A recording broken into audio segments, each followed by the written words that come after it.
Assalamu alaikum. Welcome to our next session of QIML 16 to 18 girls.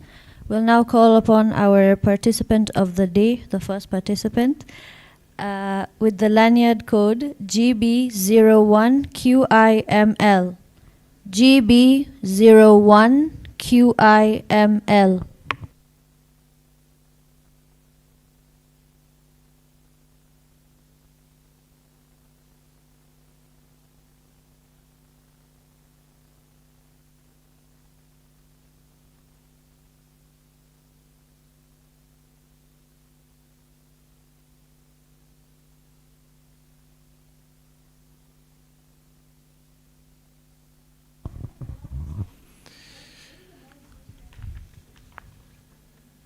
Your question for presentation is topic number 6.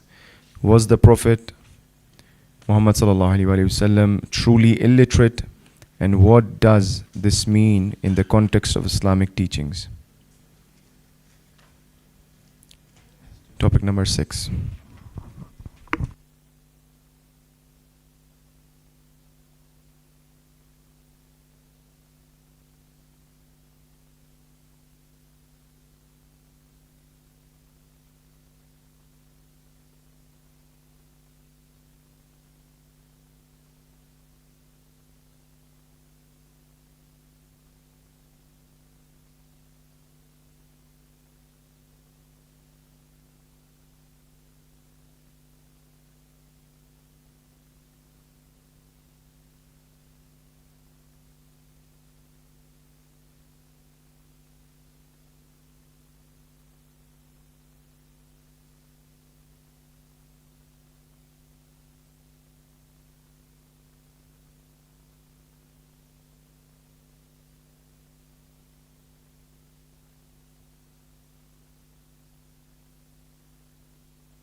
One more minute.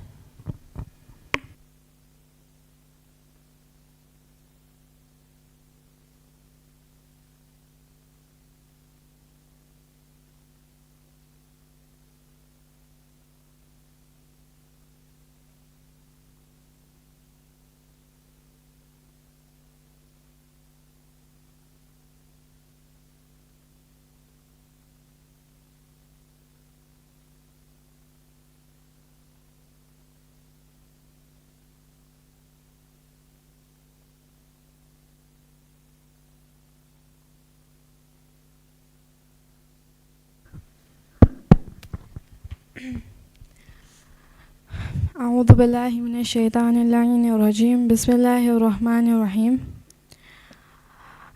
My topic is what strategies from the Quran can help overcome addiction to illicit material. Sorry, I got that wrong. Question was something else. Umi, sorry. Question number 6. The Prophet Muhammad truly illiterate or not? Another 5 minutes. It's okay.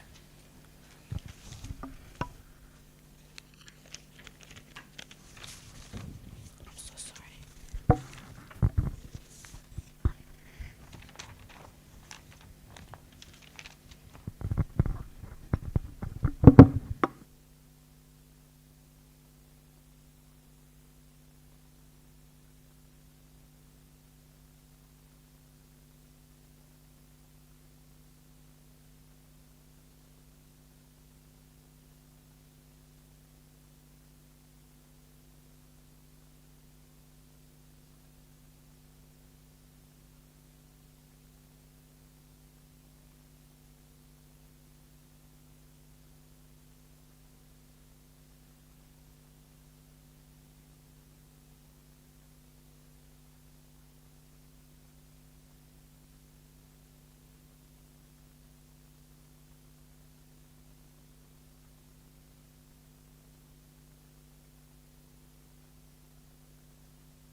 أعوذ بالله من الشيطان اللعين الرجيم بسم الله الرحمن الرحيم.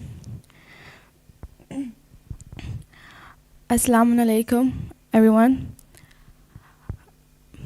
The topic or the question I'm going to be presenting on is, was the Prophet Muhammad truly illiterate, and what does this mean in the Islamic teachings?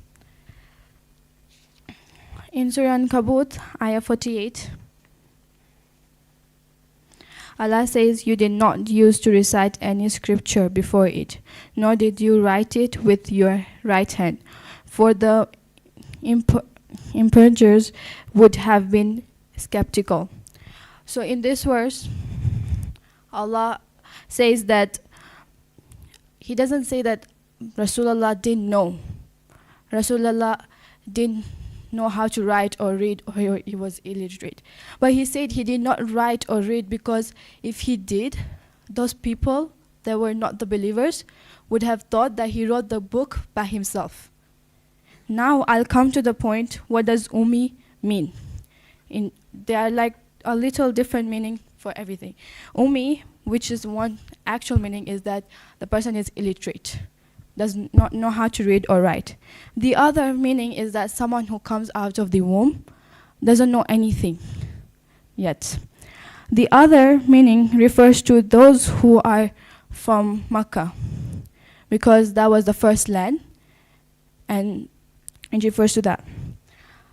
In Tafsir Burhan, volume 4, page 332, the verse I mentioned before, it says, this verse does not refer to the Prophet being a Ummi, but instead, he just didn't write or read because he didn't want people to doubt. Tafsir Namuna, volume 6, page 400 to 402, a prophet should have all good qualities and kalamat, characteristics, or else the prophet is not declared as a prophet. Allah has put it in him, and he has the ability to memorize the whole Quran in one night. Why would Allah send a prophet that's illiterate? How is he supposed to guide us? That's logical. Like, prophet has all the good qualities and kalamat, and that's to help us to guide. If he's coming to guide us, and if he's illiterate, then he can. That's how. Like, how are people supposed to go to him? How are people supposed to be like, oh, he's actually the person that guides us if he's illiterate? Surah Jummah 2, he is the one who raised for the Ummiyun people a messenger from among themselves, reciting to them his revelation, purifying them and teaching them the book and wisdom, for indeed they had previously become clearly astray. This verse declares the mission of Prophet to his people who were Ummiyun people, the people of he was sent to. But how we see it is seeing the Prophet being the Ummiyun. But he was sent to the people who were Ummiyun, like the people, not the Prophet. Surah Al-An'am, it's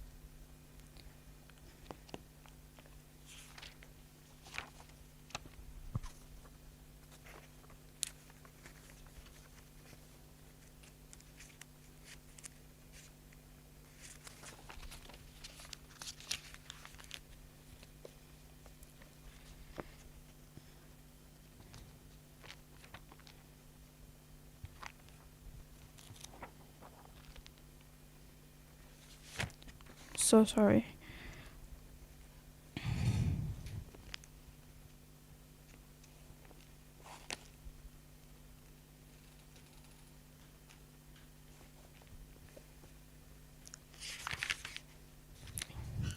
In Surah Al-An'am, verse 92, it says, "Blessed is the book which we have sent down, confirming that was revealed before it, so that you may warn the mother of cities and those around it. Those who believe in the hereafter believe in it, and they are watchful of their prayers."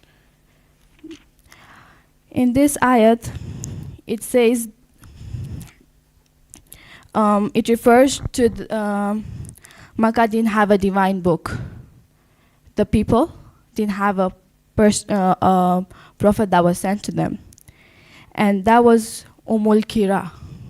The place was called Kira. And Allah revealed the Quran to the prophet who comes from a place which was without the book. So the Prophet was not the Ummi, but the place where he came was called Qira, and yeah. And at that time, only 17 people in Makkah knew how to write and read. And Rasulullah was not mentioned among them. But indeed, Allah sent, indeed he knew, because he was a guider from Allah.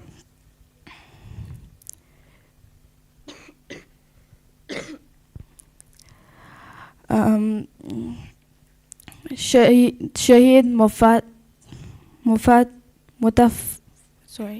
Mufahari, Majmu' Yasir, Volume 3, page 237 to 242. It's a Kamal of Prophet, though he never went to study or anyone saw him write or read, but the Quran was revealed to him, which contained a lot of ilm. So, if he was not able to read or write, why would the Quran be revealed to him? And it's a kalamat of Prophet that he neither learned or anyone saw him, though he was able to help people and he could do everything to guide. In Surah Araf, verse 175 to 158,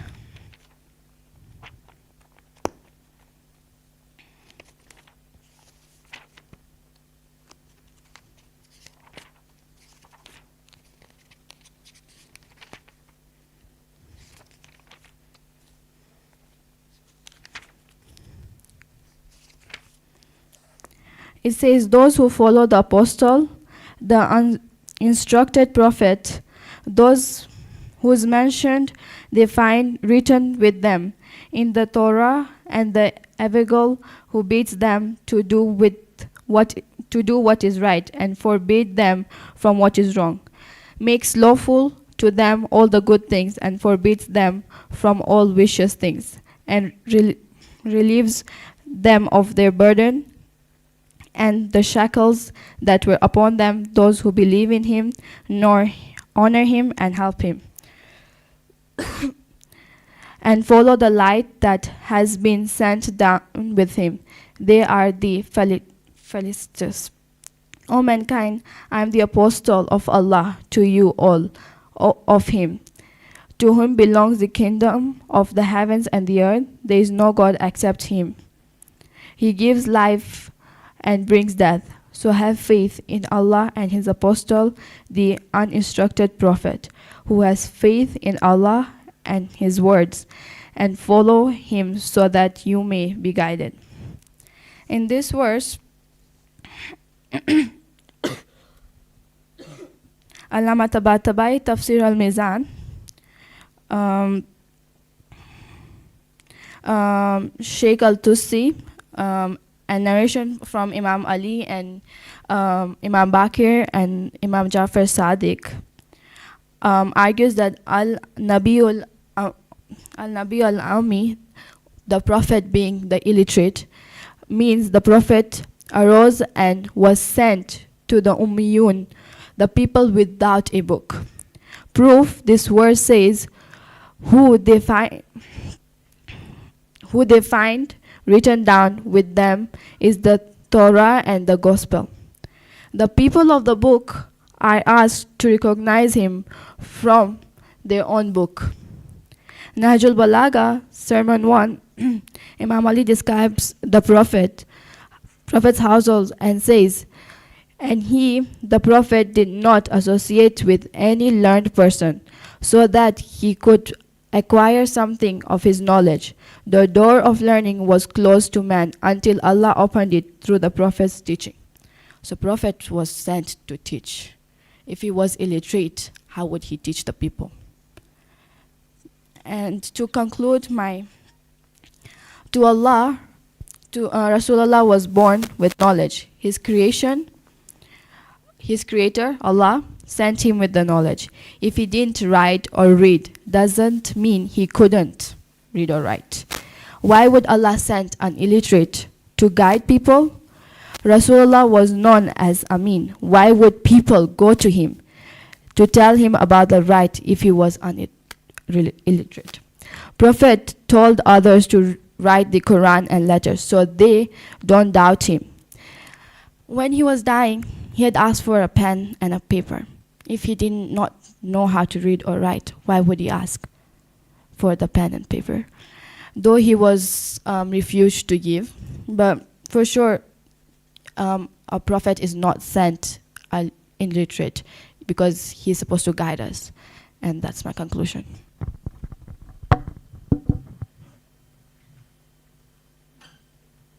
Ahsant. Jazakallah khaira. Jazakillah khaira. Sister Zahra from Arusha. Yes? Zermeen Zahra. Okay. So, Sister Zermeen Zahra, tell me about yourself. What are your backgrounds in regards to football, skating, painting, mashallah. So what are your backgrounds with regards to Islamic studies? Like, what have you, what class you're in? In madrasa? In school, madrasa, whatever. Madrasa I just finished. You finished. What class you are finishing madrasa in? 11. What were the last Quran related books you have went through? You went through? I just started Quranic studies right now. Right now. Okay. Okay. Nice. You prepared a lot of things. I think your discussion was having a majority of the points that you should be covering for this question. A bit of here and there, I think improvements can come. Tell me why this topic is so important for us.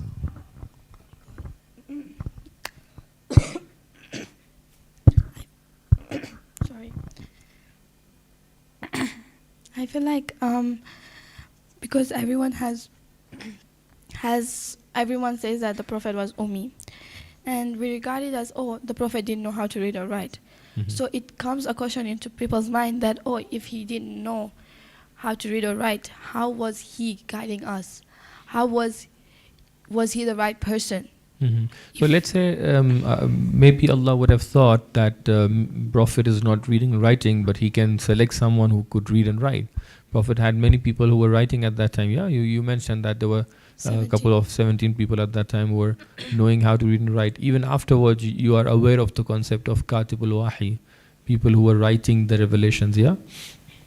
So what problem will be there if we accept that our Prophet was illiterate person? But we are also told that we have to have the knowledge. We should be knowledgeable. We should be writing, reading. Mm-hmm. If he's guiding us, he's telling us, my people, be the ones to read and write, and he doesn't do it himself. He's a role model to us. Ahsan. Now you mentioned the right answer. Since the Prophet or the other Imams are role models for us, that's why if they are having a negativity, for example, a negative quality, it will be a bit difficult for other people to take them as a role model, to imitate them. You said, what are the meanings of Ummi? The one who is illiterate, the first one. Mm-hmm. The second one who has just come out of the mother's womb. Mm-hmm. He doesn't know. So why some of the people, they said that Prophet was Ummi, that means he was illiterate? What was the reason why the doubt came? The doubt came first in the Quran. The way in Surah Araf it says the uninstructed prophet. Mm-hmm. So it literally says the Ummi prophet. Do not refer to your notes. No, I have not referred. It says that way, and for the people who didn't go in deeper meaning, they would read it the prophet being Ummi. Second, he came from Makkah, which was the Ummul Qira. So what was the reason why so Allah could have sent a prophet to because revelation was there, the communication between Allah and Rasulullah was there. Allah could have asked Rasulullah to go to a teacher, to go to a school, to get some knowledge. Maybe people are not calling you Ummi anymore. But he has the knowledge. He didn't that was the quality. He didn't have to go to someone to learn it. Mm-hmm. He was sent with it. No, if he would have gone to someone to get some knowledge, what problem would it be over there? Having a prophet who has learned from someone, that means that person is better than the Prophet. Why not follow that person? It would No, be maybe. So when you are referring to a teacher, for example, if a scholar is going to another one, let's take an example of Hazrat Musa and Hazrat Khizr. Hazrat Musa was following in particular matter Hazrat Khizr, yeah? So will that make Hazrat Khizr better than Hazrat Musa? that. No, but like having, you see, those both were prophets. You see, over here in Rasulullah, you like a normal person. People were following Hazrat Musa or Hazrat Khizr at that time. Some were following Prophet Musa and Some. like you see. Hazrat Musa was amongst those 5 prophets. What do we call to those prophets? 5 top prophets. The book was revealed to. Okay, so what was the title that we normally give to them? Ulul Azm. Okay, like Ulul Azm. Yeah. So Hazrat Musa was Ulul Azm, means he was one of the prophets that was having the Sharia. That means a code of conduct for life. Yeah. So everyone, not some of them, everyone has to follow Hazrat Musa at that time. Who Hazrat Khizr was following? I'm not sure. Even Hazrat Khizr was following Hazrat Musa. Let's say if we had, I'm not sure what exactly was the practices of ibadat at that time, but if there was a namaz, Hazrat Khizr had to follow Hazrat Musa to understand what namaz is. Hazrat Khizr had to follow Hazrat Musa to understand what fasting is. But in one chapter, Hazrat Khizr was the teacher and Hazrat Musa was the student. So referring to a teacher doesn't mean that you are like teacher is becoming better than you. But you see, both of them are prophets, yeah. No, it's a matter of question. Even if both of them are prophets, Hazrat Musa is the one who's being followed because he is the one given by Allah subhanahu wa ta'ala that prophethood. If Prophet Muhammad sallallahu alaihi wasallam would have gone to someone to get some knowledge, for sure, if Allah had decided to give Prophet Muhammad the prophecy and decided him to be followed for the other matters and Sharia, for example, he would have remained the same person. What problem would be there if he would have gone to a teacher? Look, if he goes to a teacher, he's learning from the teacher. But it was the quality that Allah had given him with the knowledge he was sent. And like people, if he went to that teacher and he learned from that teacher, some people would have considered the teacher being better than the Prophet. So in terms of Hazrat Musa, people considered in one particular chapter, Hazrat Khizr was better. But nothing happened to Hazrat Musa. But they were both learning from each other. No, so basically Hazrat Musa learned something from someone else, yeah? But it didn't hurt his prophecy and him being like the most important person at that time. So if Hazrat Rasulullah, the Prophet Muhammad, would have gone to someone whom Allah would guide, let's say, whom Allah would have chosen, what problem would have been there? There would be 2 people to follow at that time. In time of Hazrat Khizr and Musa, there were not 2 people. One authority, that is Hazrat Musa. That particular chapter only that was there for knowledge of Hazrat Musa.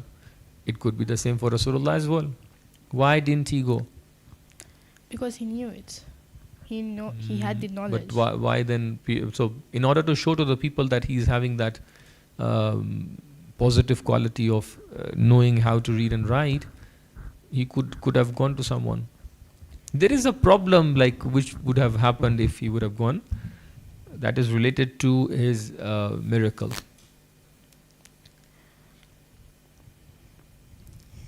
Okay, let me go forward. Give me some examples of history where Prophet, there is a clear sign that Prophet could read and write. One was qalam and dawat, the way you said he asked for a pen and paper. The other was Surah Jum'ah, that you said somebody who's teaching has to be knowing. There is another very popular anecdote and incident in 6th year of Hijri.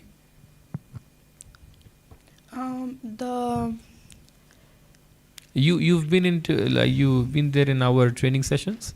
Yeah, I was there, but I couldn't attend all of them. I had Okay.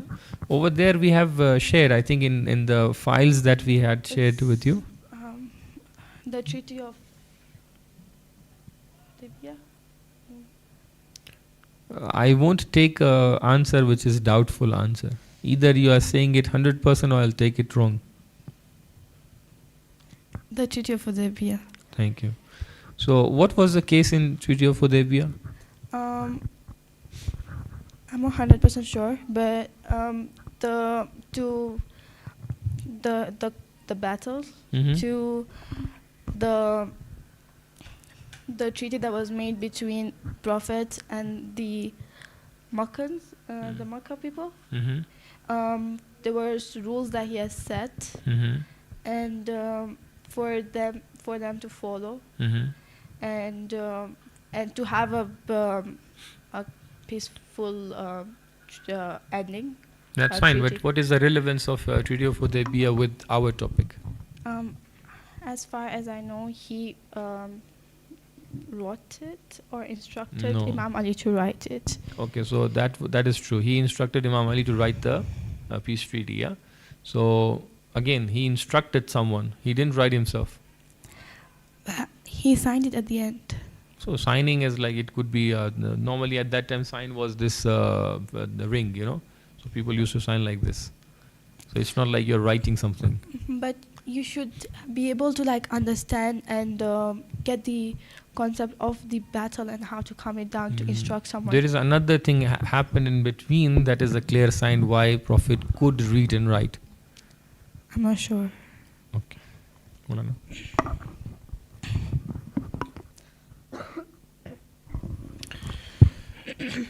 All right, Zahra, your presentation was good, but there are few points that I would like to point to, so that next time when you are participating, you will pay more attention to those points. Not Sure. even participation in QC, but anywhere in life, in any of your research works.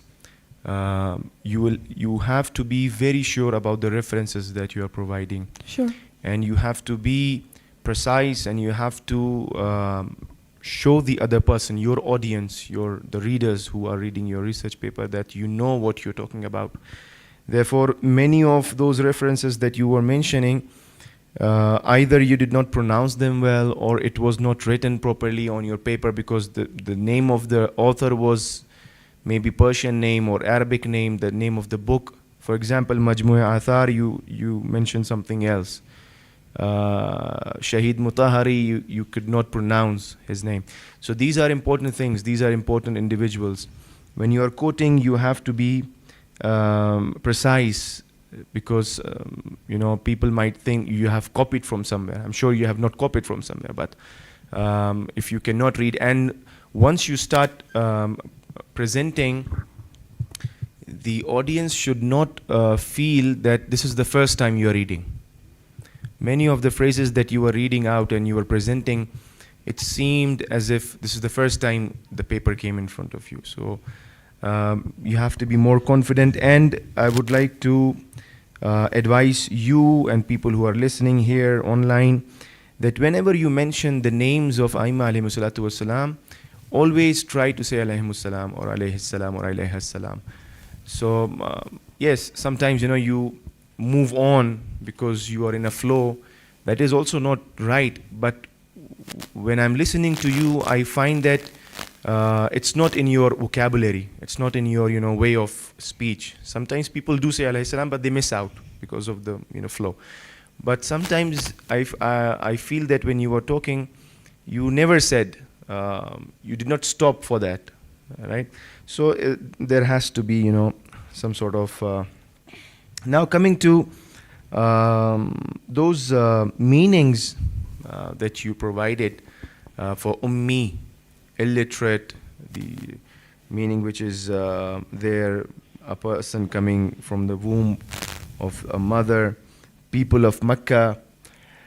There is an ayah in the Holy Quran which gives you this meaning, people of Mecca. Do you remember that ayah?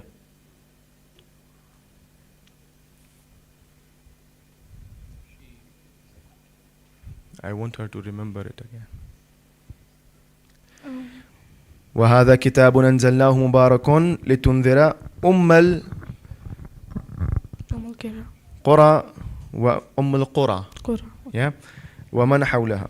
Now, since Quran says that people of Qura, why don't we just accept this and not, go on for other meanings? For example, in the notes also there was one meaning that said, people of book and people without the book, people who are not recognized. You refer to the notes, this is there. So why so much of dispute? Just take this because the ayah is saying. But like, of course, there are other ayats in the Quran. If you're gonna just focus on one, that means you're gonna stay on one. You won't understand the whole concept. That's, there are some ayats related to other ayats. There are some questions or some doubts that you have in some ayat that the other ayats might help you to answer. So that's why sticking on to one ayah can bring you doubt. The way the Surah Araf ayah, the one it says the instruct or illiterate prophet, if someone stuck to the ayah, that means they would, the whole time they will think the prophet is actually Ummi. So Quran, so you want to say Quran itself is giving multiple meanings to this term? So you see, to understand, you have to go through hadiths and tafsirs. Okay. To be able to know what actually means. The way it says illiterate prophet, but it was meant to be that the one who coming to help the illiterate or guide the illiterate. Why didn't Allah subhanahu wa ta'ala just chose, because this is creating a lot of doubts, right, in the minds of Muslimin. Even the non-Muslims, they accuse the Muslims that your prophet was illiterate, did not know how to read and write. Now Allah subhanahu wa ta'ala could have not used this word, instead could have used a better word, or could have just said, please, I'm going to use this word, but don't take this in this sense, so that these doubts would not have He sent the book with the prophet to help to make the people understand the book. Because you see, when we have a book, we don't understand it directly. You see, when you go to school, though maybe reading you might get some idea, but when the teacher teaches you, you understand it in depth. That's why when you have a book, you have to. I'll stop you here. My question is that is it okay for a term to have multiple meanings? I guess it's okay. Yeah. It's common, right? Now, if this word ummi has different meanings, and Allah subhanahu wa ta'ala has already mentioned here ummul qura wa man hawlahu, the people of that place and people living in the vicinity, why we don't just take this as the proof, and we don't debate anymore on this word of ummi, prophet being ummi? Can you repeat?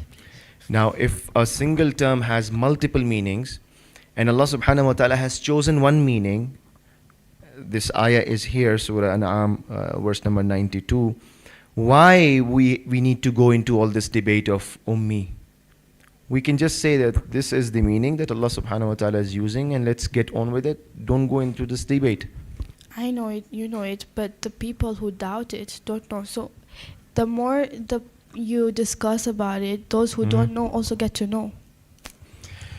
Okay, do you know that every messenger, every prophet, the time when they were living, people of that time, they had special capabilities, special hobbies.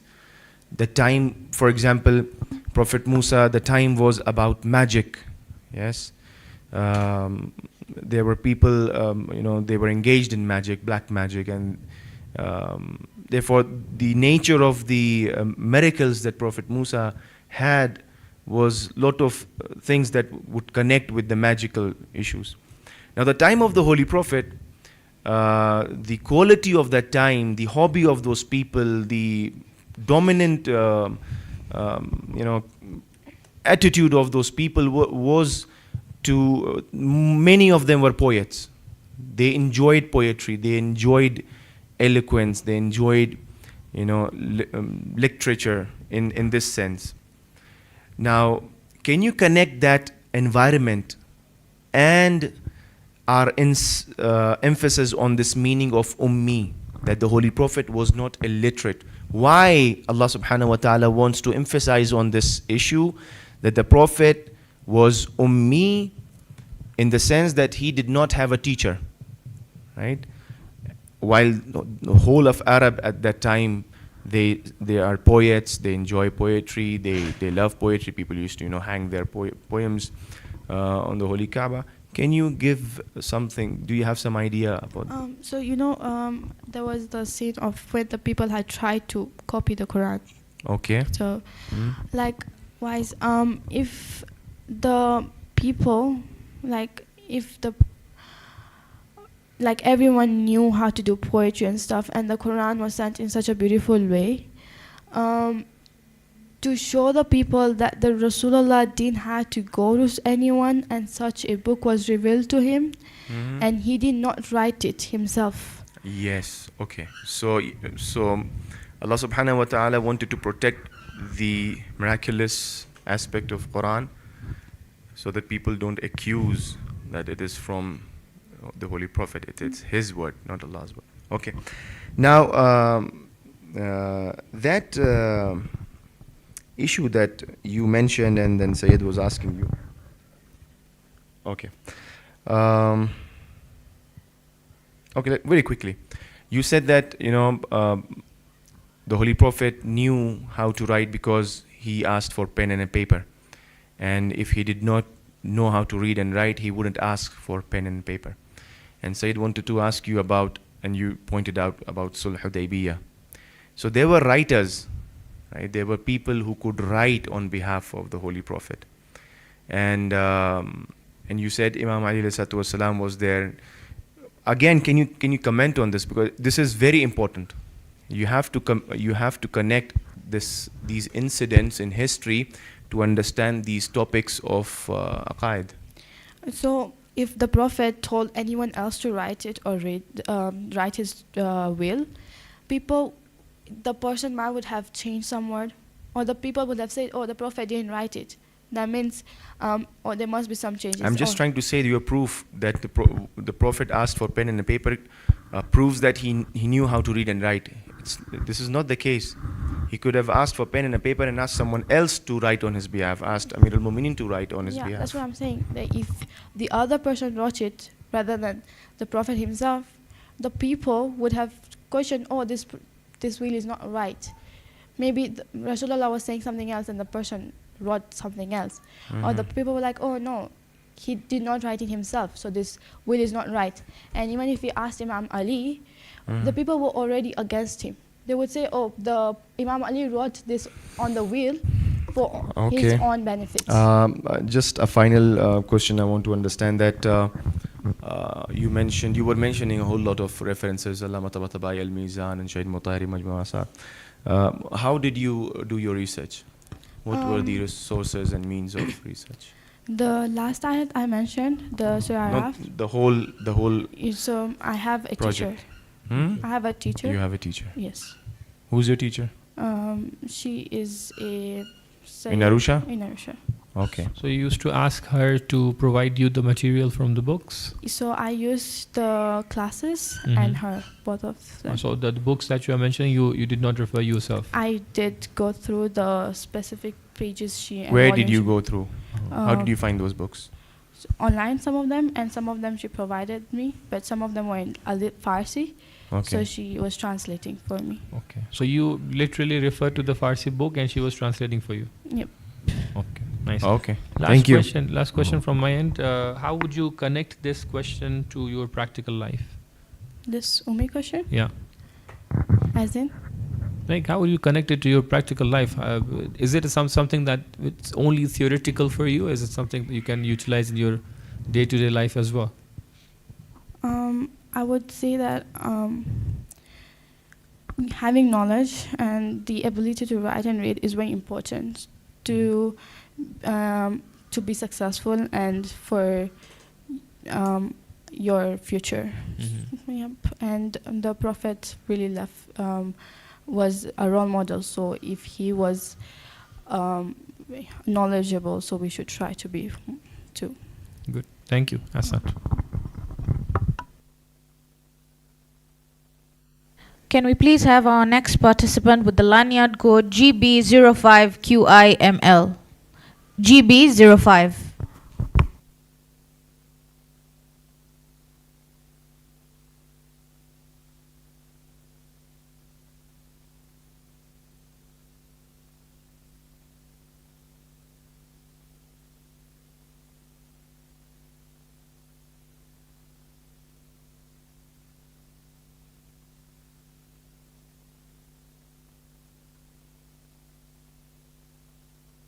Your question is question number 4.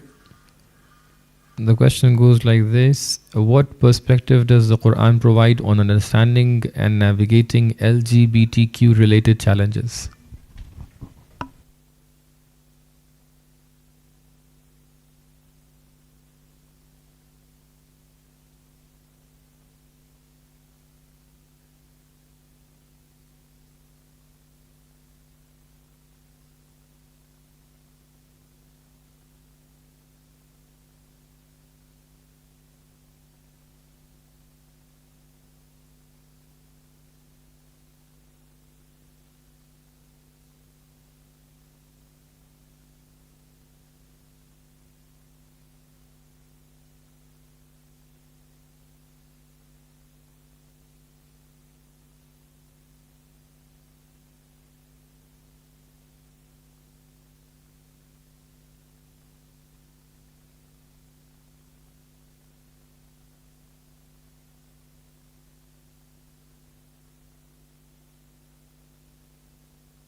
One more minute.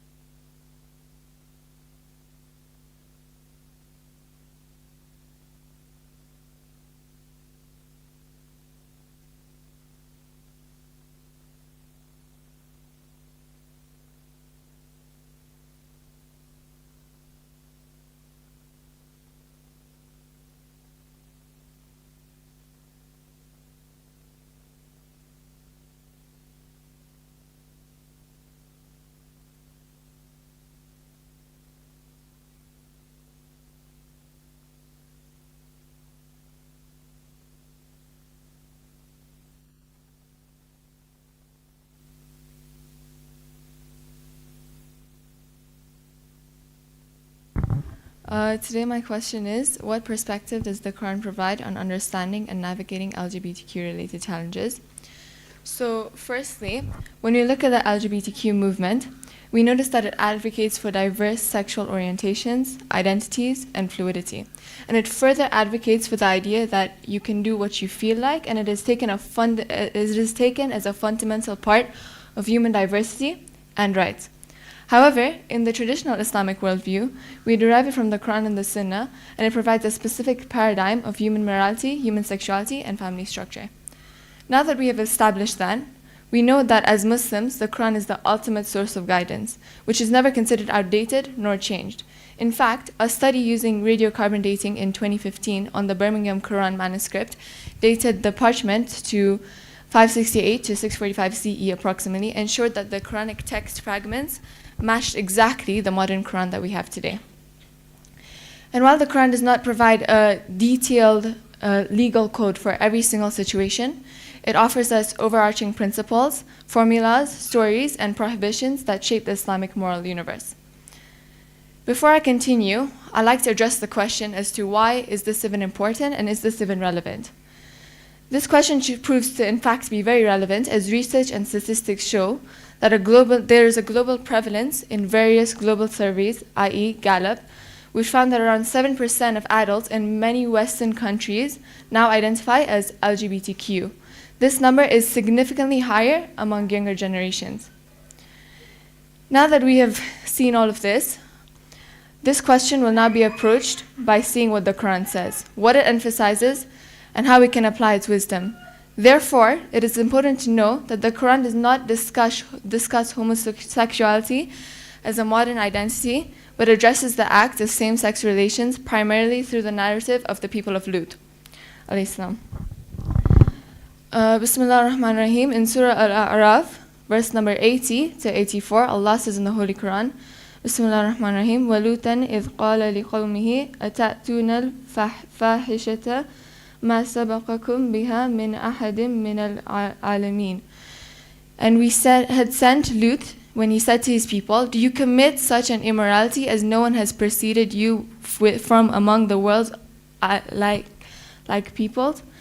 And according to enlightening commentary, idol worshippers had the pretext of the belief of their ancestors in idolatry, but the followers of this indecency had never had anyone to follow before. So this was something completely new in the world, and it had never been introduced before. And then the Quran proceeds to tell them, إِنَّكُمْ لَتَأْتُونَ الرِّجَالَ شَهْوَةً مِّن دُونِ النِّسَاءِ بَلْ أَنْتُمْ قَوْمٌ مُسْرِفُونَ. Indeed, you approach men with desire instead of women, rather you are a transgressing people. And this indicates that he who abandons the way of nature is counted as extravagant. وَمَا كَانَ جَوَابَ قَوْمِهِ إِلَّا أَنْ قَالُوا أَخْرِجُوهُمْ مِنْ قَرْيَتِكُمْ إِنَّهُمْ أُنَاسُ يَتَطَهَّرُونَ. But the answer of his people was only that they said, evict them from your city, indeed they are men who keep themselves pure. And in this verse it implies that they had no response to the invitation of this benevolent and sympathetic prophet, and that they aggravatingly ordered their people to expel the people of Lut and his followers, even though they had no fault except of them being pure and not committing the sin. So then the Quran says, فَأَنْجَيْنَاهُ وَأَهْلَهُ إِلَّا أَمْرَأَتَهُ كَانَتْ مِنَ الْغَابِرِينَ. So we delivered him and his family, except his wife. She was one of those who remained behind in the ashes of the punishment. And this verse is similarly stated again in Surah Hud, which will be addressed later. The Quran then begins to address the punishment, where it says, وَأَمْطَرْنَا عَلَيْهِمْ مَطَرًا فَأَنْظُرْ كَيْفَ كَانَ عَاقِبَةُ الْمُجْرِمِينَ. We poured upon them a rain of brimstone. See what is the end of the wicked. Now to move into Surah Hud, Surah 11, verse 77 to 83.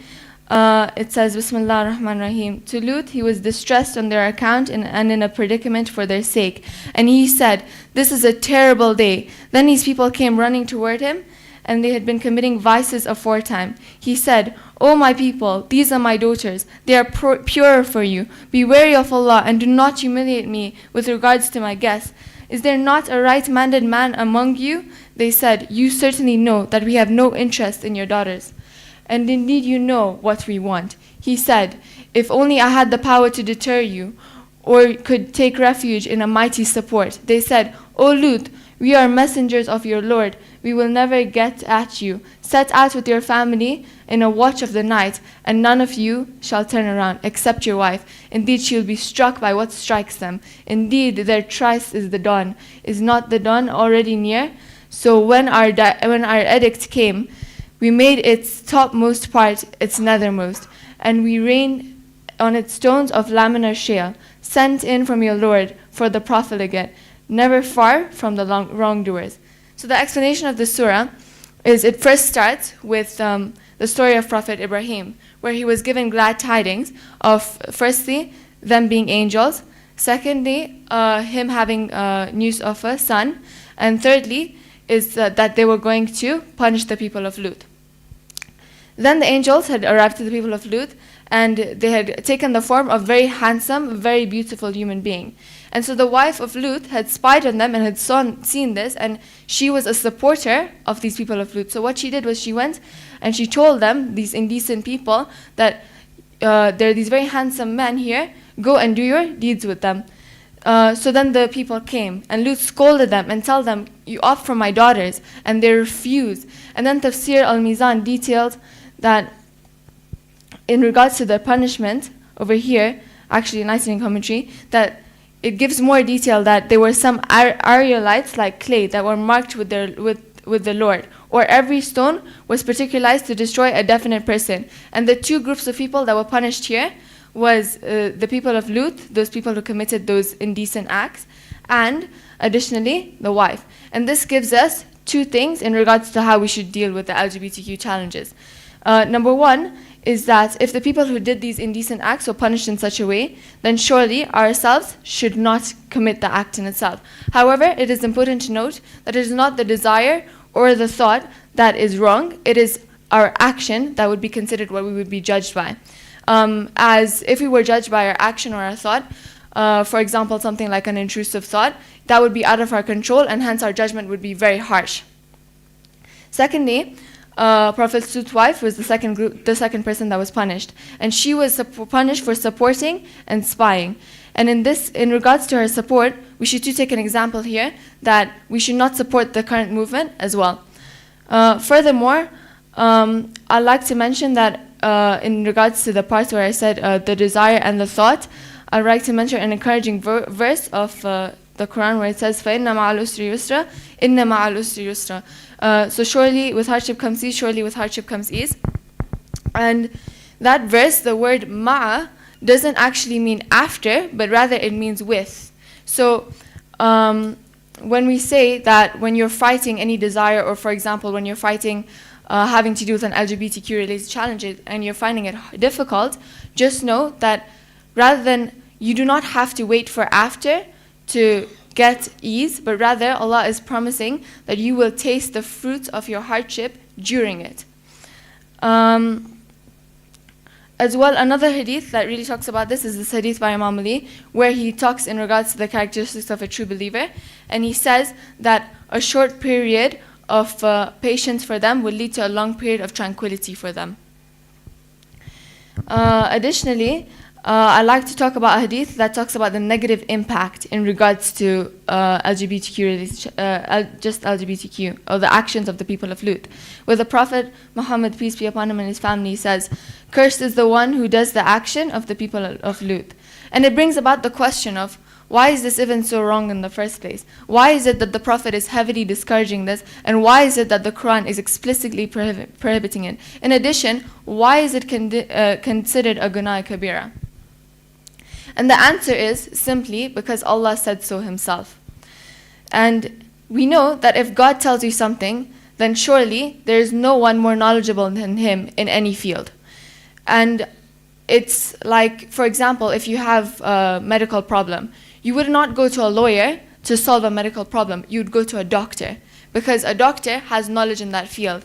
And if God explicitly is telling you that, listen, don't approach this, don't do this, then we know that we should listen to him, because who is more knowledgeable than him? But then there comes the question of, why can't I just follow my own reason?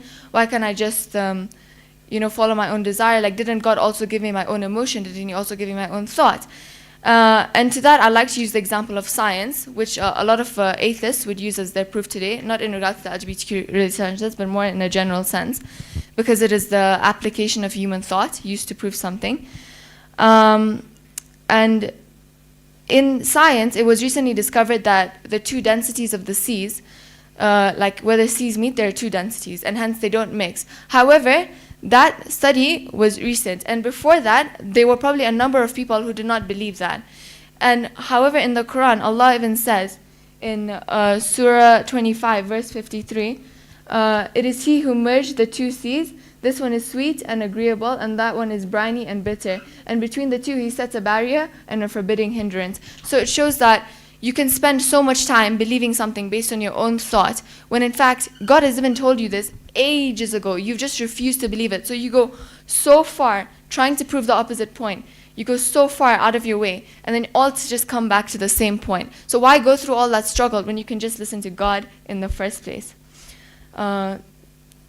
Sadaqallahu al-Aliyyul Azim.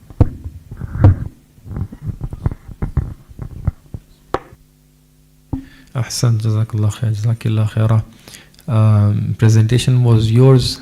At the end you said Sadaqallahu al-Aliyyul Azim. MashaAllah. Okay, so wonderful presentation, wonderful research, MashaAllah. And the topic is so different than our normal traditional religious topics. So that's why your efforts are more commendable. I would like to start with, you didn't explain what are the LGBTQ plus people, like how many groups are there, and to try to understand what topic it is. I didn't explain, sorry, I'm a bit confused. Can you repeat your question? What was the question? Can you please explain to us? What the question was asking? LGBTQ plus related challenges, what perspective does the Quran provide on that? You know why I'm asking this question? Because I saw a shift from how should I navigate versus what problem is there. Yeah, well, I thought that in order to be able to navigate the problem, that we should understand the problem in the first place. So for example, at the end of your presentation you said, simply because Allah subhanahu wa ta'ala says this is haram, this is not allowed, that's it, this is not allowed. So the importance on the topic was based on that statement of yours. Yeah. That how you went through many of the ayat of Hazrat Lut, that was wonderful. But I was looking for more of the practical ways. How can I navigate with these people? How can I tackle these challenges? So like an application. You came at the end to watch some of the points, but I was expecting maybe you could have focused on those points more.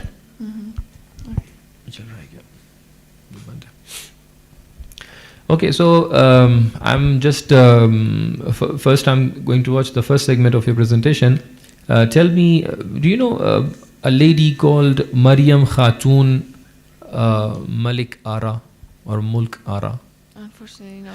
So amongst the LGBTQ, so LG, you covered L and G.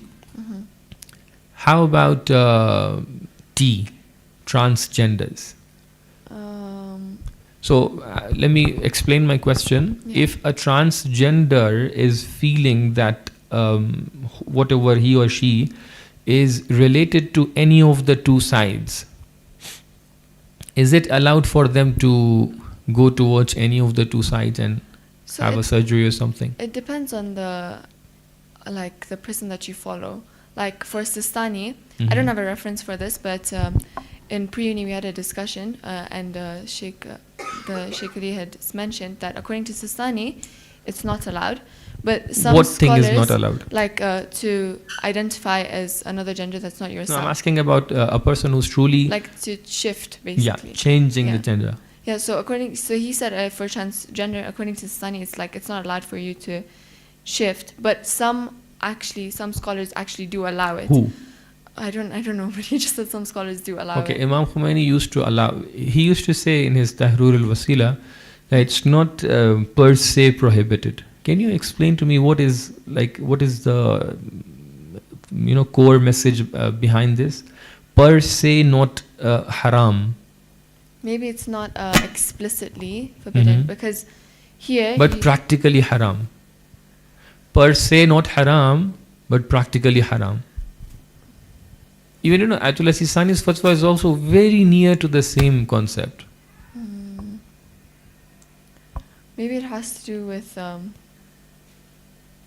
I actually don't know. I'm being honest. So let's say there is a person who was a man before and now they have changed their identity. Yeah. Not identity, they went through a surgery, let's say, and now they are women. Yeah. Or it was a woman and she became a man. Yeah.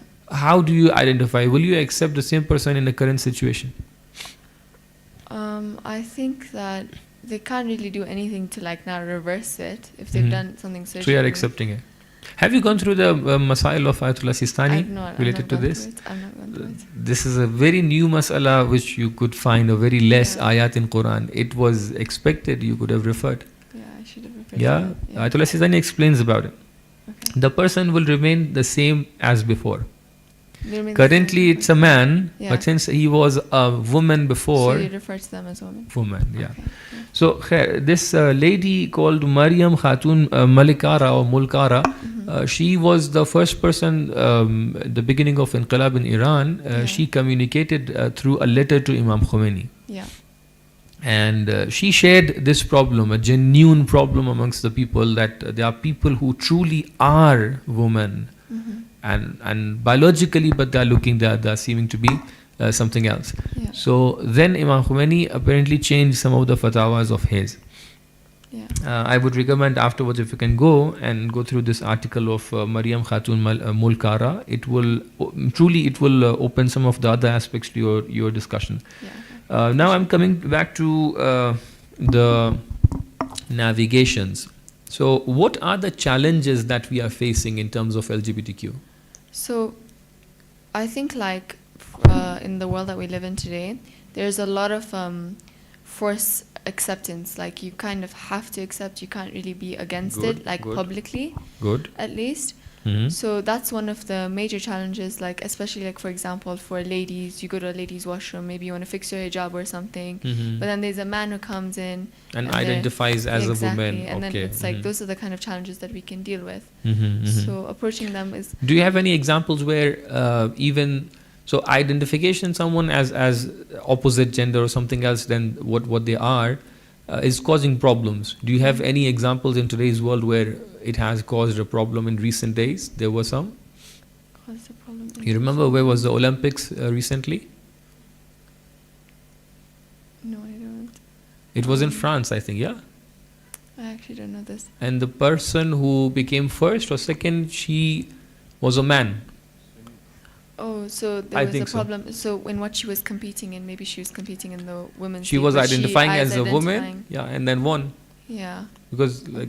the and that's not fair because they have some biological advantage. very true. Very perhaps. true. Okay. Yeah. So these aspects could have added to your research a bit more.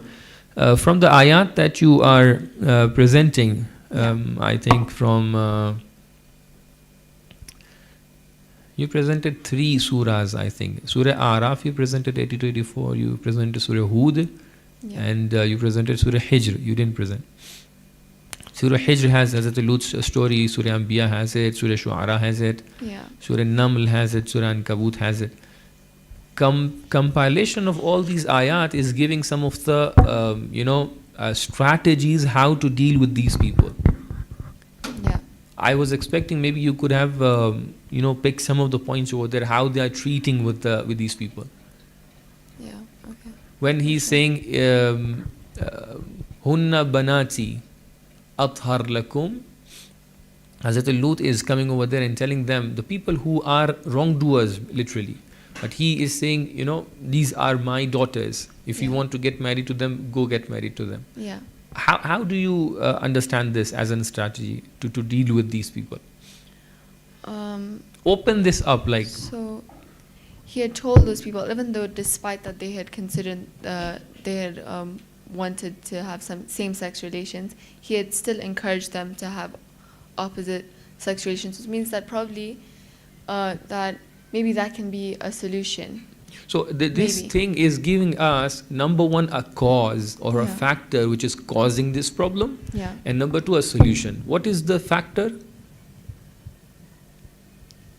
You're saying the situation where he told them to marry his daughters. Or to So go for his why, daughters. why would Prophet Lut would come and say, okay, I have some daughters, you can get married to them? There is something inside this ayah which gives you the factor why these people are sick now. What is the factor? Maybe it's something to do with How many minutes I'm having? Okay, go on.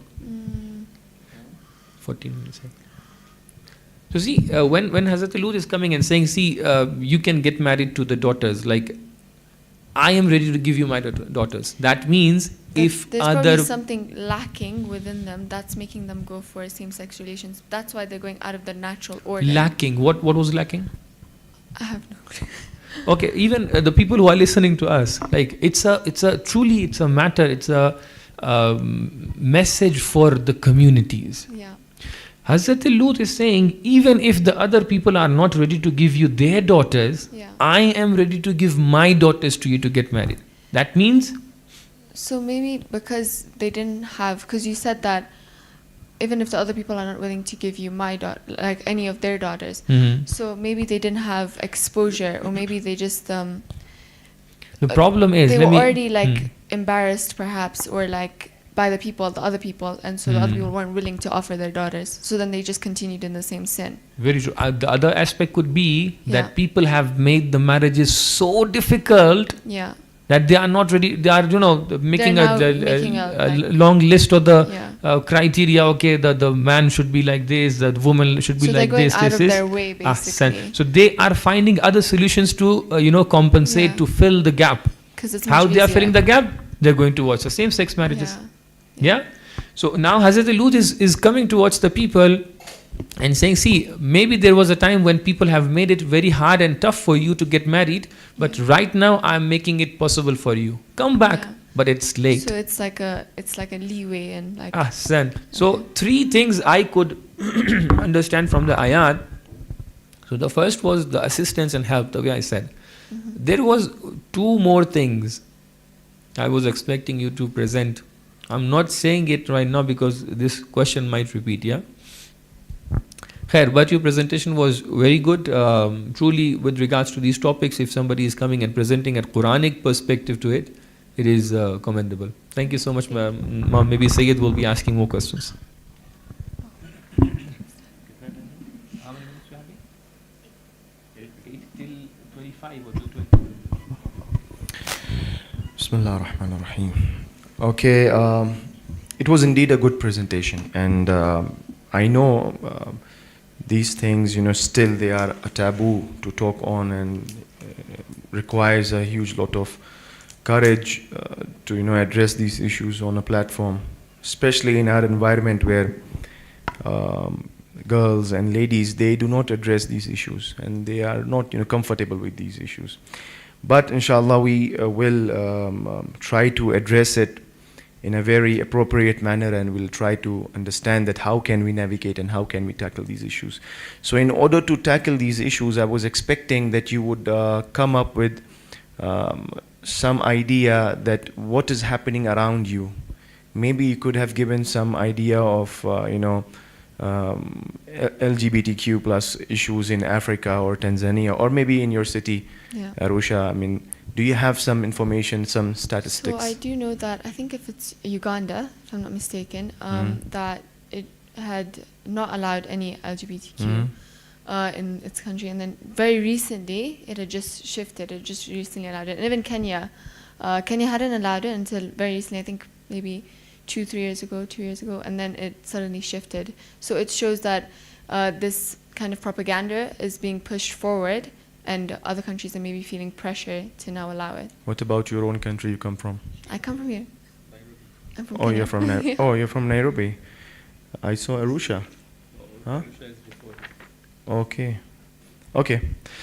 But I think Uganda still stands firm, and they have not allowed, Oh, and really? they are punish. Okay. It is a punishable crime. So yeah, so it is important first of all to understand. In order to navigate, we have to understand what environment we are living in, Yeah. and how people are tackling these issues. Yeah. Now, the so-called advanced societies of the world, Yeah. they seem to embrace it. They seem to, support it. Yeah. And the more you support these heinous acts, you seem to be more literate, more advanced. Yeah. And More woke. because Africa is to be there's a perception that it is a backward, third world country. People are not that much, literate. People are not that much advanced. Therefore, they are fighting against this. The day they become more advanced and more literate, they are going to accept this LGBT. What is your understanding? Is Islam really not advanced? Is it backward? So when you look at the perception that they have of advanced, it's their own consideration of advanced. Like you see, when a human Their being own tells you definition of that it. something is this is considered woke, this is something, you have to understand that that human being is subject to their own preconditioning, Okay. their own upbringing, their own bias. So in that sense, you can't consider that definition to be in reality free from any bias. You can't consider it to be an accurate definition because it's based on a person, it's opinionated, right? However, if you look at what Islam says, Islam isn't a man-made religion, of course, it's from God. And God is a being who is free from bias. So that means that he doesn't have this sort of preconditioning and a tendency to go towards one way that isn't the correct, the just, the merciful way. So when he tells us something, it is different so when he tells us, okay, this is the right way, this is the good religion to follow, this is what you have to follow, then surely it must have an advantage that even though these people call this way of the world advanced, they call it a woke way, it must have something that this doesn't, and is much better for you. Mhm. So you mean to say that Islam is a dynamic religion, and being dynamic and being advanced and being a religion, a teaching that can advance and that can comprehend these issues and give rulings on Yeah, it. for sure. So Islam is not, and they from their own perspective and definition of advancement tend to criticize. Now coming to this ayah that you recited, and did you refer to the notes? I didn't refer to the notes, but I referred to, I think, Because you were mentioning the hadith which was there in the notes, so I thought you must have. I just searched for it, I think. No, don't look at your notes. Notes, sorry. by notes I mean the notes that were provided by the I used, I Aftab. think, the slides. I Okay, think, but I didn't- those slides, Yeah. I meant those slides. So you also mentioned this ayah, and you must have seen this ayah in those slides, where in chapter Al-A'raf, verse number 80, you can use your Quran if you have the ayah open in front of you, it will be easy for you. A'raf 7, surah number 7, verse number 80. It says, أَتَأْتُونَ الْفَاحِشَةَ. I remember it. Prophet Lut says, Yeah. Okay. yes? You see that ayah? Yeah, I see it. وَلُوطًا إِذْ قَالَ لِقَوْمِهِ أَتَأْتُونَ الْفَاحِشَةَ مَا سَبَقَكُمْ بِهَا مِنْ أَحَدٍ مِنَ الْعَالَمِينَ. He says, I don't know anybody doing such an act before you. Yeah. Now some people, they say that this is in our nature. You're Yeah. stopping us. This is our fitrah. This is our innate nature, and this is how Allah has created us. Yeah. Using this ayah, how can you answer this understanding that this is my nature? So You know what is fitrah? What is the definition of a fitrah? Yeah, Fitrah it's is like your something that innate exists nature. in every human Yeah. being. So when he says that it has never been committed before, that shows that if it was in people's nature, perhaps it would have been done many years ago. You understand what I mean? Like, there's a reason why it had to have not been committed before. Otherwise, there would be a natural tendency to go towards it. For example, I'm just going to give the example of 4 faculties of the soul, where you have anger, intellect, imagination, and desire. So for anger, for example, we see commonly throughout history that people have the tendency to get angry, and it is normal. However, this is something that had never been committed before. There was no tendency to go towards it before. So it's most likely actually not from within them. So because it was not there in the people before them, Yeah. that is why it is not a part of our fitrah. Yeah. And people are going against fitrah. You mentioned about in your presentation, you said we will be punished for our actions, not for our thoughts and feelings. Yeah. Yes. So is it okay to think that I am not a man while I'm a man, So, but or I'm that's not a like- woman? That's an action like related thought, because if you look at that But thought, gradually it is going to lead to yeah, a exactly. very... That's the Because in this LGBTQ Yeah. plus, and I was expecting, and Syed mentioned, right, and those who are listening can, put this in their presentation and notes, because there are many more to come. This plus, there are lots of more, variants in this movement. Yeah. And some of them, they call themselves, I don't know, I'm not sure, as liquid state. They still don't know. Today I'm this, tomorrow I'm that. This moment, right now, I'm feeling as a man. The other moment, I might feel as a woman. The third moment, I might... So these people, they are listening to their thoughts. Yeah. Yes? So what So, I meant yeah. by thought was more like in a thought like more of like a desire kind of thought, or more of like an intrusive thought that would involuntary, for example, just an example, like say maybe, or you're like this, like a thought that would come and tell you, oh, you're like this, but clearly you know in your heart where you stand, you know who you are. And in that sense, it's just considered an intrusive thought, not a thought that you would actually, you're consciously taking in and you're consciously willing to act upon. You know what I mean? Not that kind of a thought. So having bad thoughts is not bad. I think that you should still be careful of your thoughts. But So you take your statement back? no, that I think you should be careful of your thoughts, but I also think that the thoughts that are out of your control, like for example, We cannot I'm going to con- use the same example of anger. If like someone can come and tell me off, and I can feel in my heart like I want to get angry, I want to do this, but the way I handle it is all dependent ultimately, like my human intellect can come and be like, okay, let's just not do this, this is a wiser thing to do instead.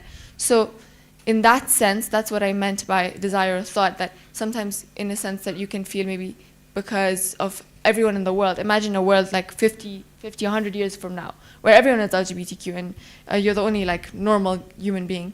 In that sense, you might feel pressure to go towards it, or peer pressure. Okay. In that sense, it is important to just stand your ground and then... Can you It's just a thought. turn to Surah Shu'ara, chapter 26, verse 166. Verse, sorry, which verse? Chapter 26, verse 166. بسم الله الرحمن الرحيم أتأتون الذكران من العالمين. 166. Yeah. Sorry. My main question is on 166, but you start reading from 165. Okay. I read it. Yeah, recite. I recite the Arabic or Translation. English. Let's Okay. go for the translation. What of all people do you come to males, abandoning your wives as your Lord has created for you? Rather, you are transgressing lot. So Allah subhanahu wa ta'ala says here, وَتَذَرُونَ, and this is what Prophet Lut is actually addressing to these people, that you are going towards males and your carnal desires and your relations are towards male. But Allah subhanahu wa ta'ala, وَتَذَرُونَ مَا خَلَقَ لَكُمْ رَبُّكُمْ مِنْ أَزْوَاجِكُمْ. Yeah. What is the concept of azwaj? I don't really know, but I know that it's usually like Zawj. What do you mean marriage, by zawj? Like in marriage, like in the nikah, you recite zawaj too. Okay. So it's like, I think it's simply refers to the it simply refers to like a marriage between a male and a woman, a man and a woman. Yeah. What comes into existence after a wakil or the couple? They say zawajtu nafsi or zawajtu muwakkili. What comes into existence? Mawadda. What comes into existence? Mawadda is, yes, it will come gradually, but they were different people from different families. Now they are living together. Yeah. What came into existence? Growth. What are you establishing? You're establishing. You're establishing something. What is that? What is the ceremony about? It's a ceremony that. Like when there is a marriage, Yeah. what's the ceremony about? The ceremony is about like the uniting of two families. They come together, and These are second. Two families, they will come, eat and go. What no, is they join happening? together, and then it gives rise to another family with values that may have. We are talking about those two people. Yeah. Now, let me just tell you. Yeah. Azwaj is a concept where pairing, Yeah. where tazweej, where zawjiyat comes into existence. Yeah. Right? They were two individuals living separately. Now they are living together under one roof, and they are known as pairs. They are known as spouse, husband, wife. They are living together. This is zawjiyat. This is the concept. Now, how can you reply if someone tells you, a man tells you, I want to be with a man, homosexual, a lesbian tells you, I want to be with a woman, using this concept So of tazweej, of pairing.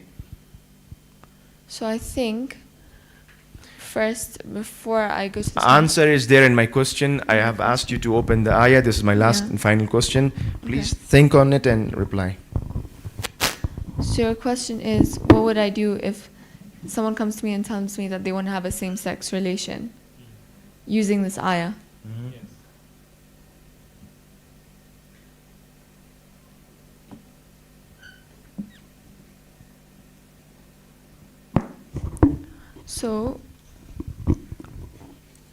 So it says in the ayah that rather you are a transgressing lot. So I think I would discourage it because it shows in this What would you ayah- discourage? discourage same-sex relations, because it shows in this ayah that transgressing, as in like going out of the boundary, you're going out of your way to Which way? out of the way that God is, or the natural order that God has ordained for you. What is that natural order? To go for the opposite sex spouse that your Okay. Lord has created for you. Like it says Okay. here, your wives your Lord has created for you. So basically this ayah negates the concept of same-sex marriage, and Allah subhanahu wa ta'ala has made pairs in opposite sex. Okay, thank you so much. One quick note for you and for the rest of the participants who will be coming, that I was expecting you, as Sayyid also pointed, that there are lots and lots of fiqhi and jurisprudential aspects to these topics. Yeah. So maybe you could, add to your research later on, inshallah. Yeah, Thank you so much. Ahsan. Thank you. Our next participant is GB03QIML. GB03QIML.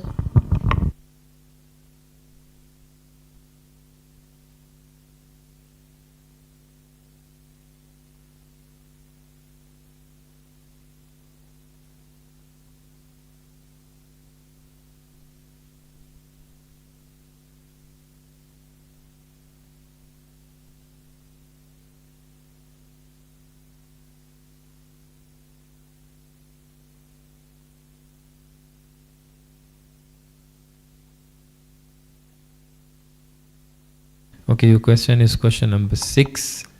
The same question of, was Prophet Muhammad truly illiterate, sallallahu alaihi wasallam, which means ummi, and what does this mean in the context of Islamic teachings?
أعوذ بالله من الشيطان الرجيم بسم الله الرحمن الرحيم ربي يسر لي ولا تعسر وتمم بالخير السلام عليكم ورحمة الله وبركاته. Before I start, I'd like to say that if I do make any mistakes in understanding or explaining the verses of the Quran or any content in general, then may Allah forgive me and guide me towards the truth. My question was the Prophet Muhammad truly Ummi? And what does this mean in the context of Islamic teachings? In English, the word Ummi translates to illiterate, which means that someone who cannot read or write. However, the Arabic words have multiple meanings. So the meaning cannot be restricted to just not being able to read or write.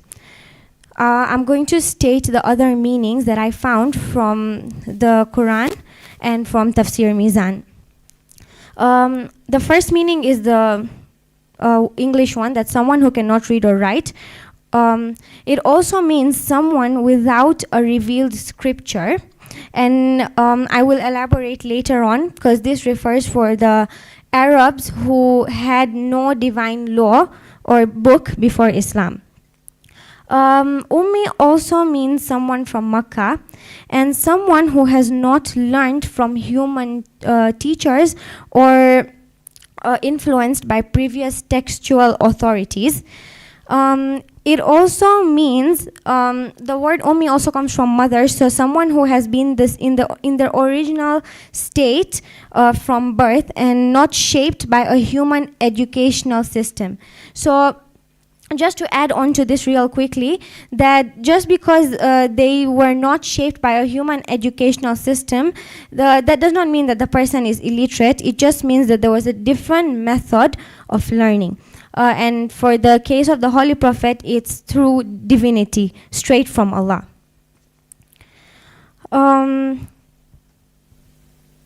Okay, so in Tafsir Mizan, when I was going through the verses that I will mention later, Allama Tabatabahi,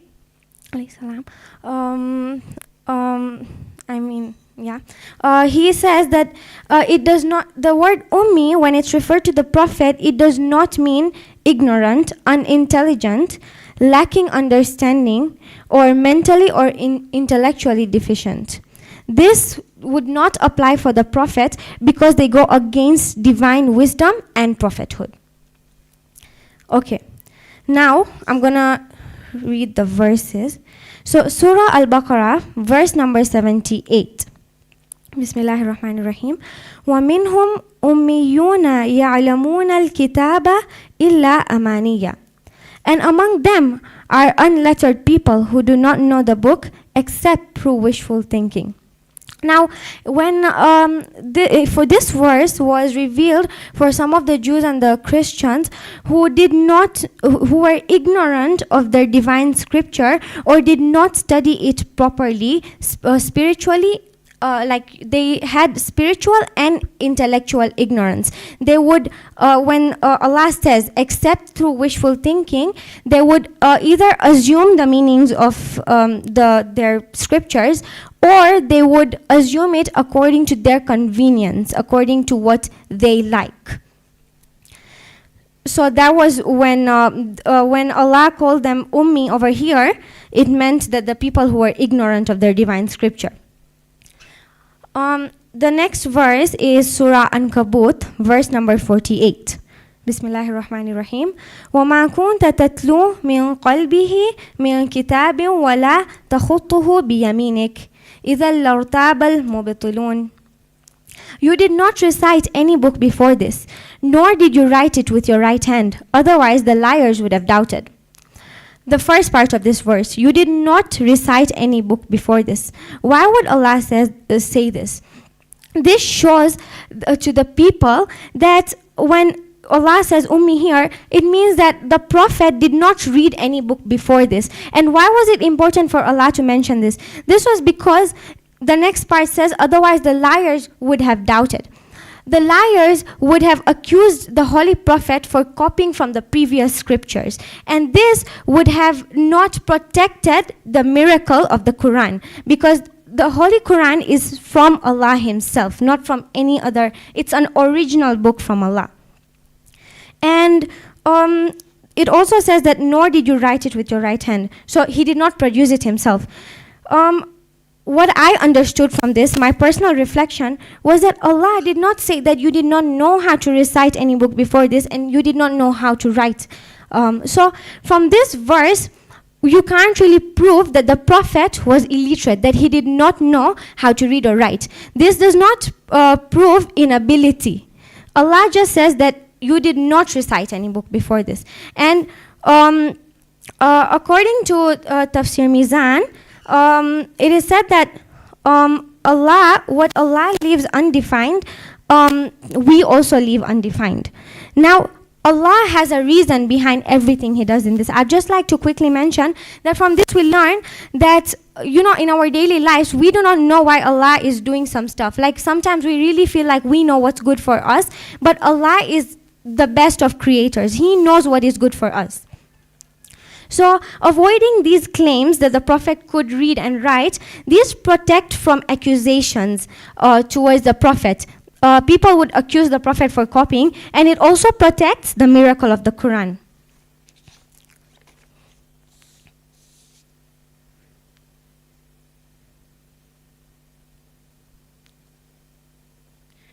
Now I'd like to quote the Surah Iqra, the first part, the Iqra itself. So according to Tafsir Mizan, this sentence is a command for the Prophet to read. Now, here the command does not imply inability. Allah has commanded the Prophet to read. That means the reading could also be understood as reciting and teaching, understanding, and passing the divine message. Again, in this verse as well, this verse does not prove that the Prophet did not know how to read or write, and it doesn't clearly specify that the Prophet could read or write either. There is in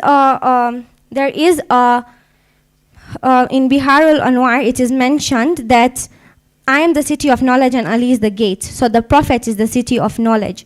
So for anyone who would not want to understand the clear meaning of like this verse and assume that the Prophet was illiterate, then here it says that Prophet is the city of knowledge. So again, this just proves what was said in Tafsir Mizan, that the Prophet, this doesn't mean that the Prophet was ignorant or unintellectual. Also, in Tafsir Mizan, when I was reading through, I understood that it was muhim. It was very important to spread Allah's message and to protect the Quran's miracle. It was ghair muhim. It was less important to prove to the people that the Prophet could read and write. In the Treaty of Hudaybiyah, the Quraysh rejected to write Muhammad Rasulullah. They wanted it to be written Muhammad ibn Abdullah. So the Prophet asked Imam Ali to erase it. And Imam Ali hesitated. So the Prophet asked Imam Ali to show him where it was written so that he could erase it himself. Now here, the reason why, according to Tafsir Mizan, the Prophet was the leader. And it was the leader's role is to dictate to what the scribe writes. And it is the scribe's role to write. Imam Ali was the scribe. So the leader does not interfere with the scribe's role. So this was role-based, not ability-based.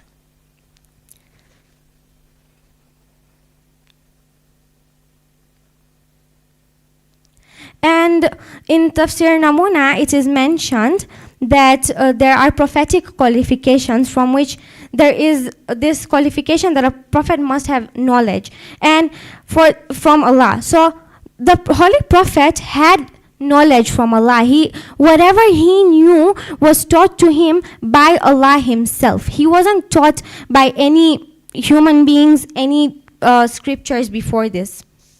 Also, in the paper and pen incident that is very well known, the Prophet asked for a paper and a pen in his deathbed so that he could write something after which the people would not be misguided.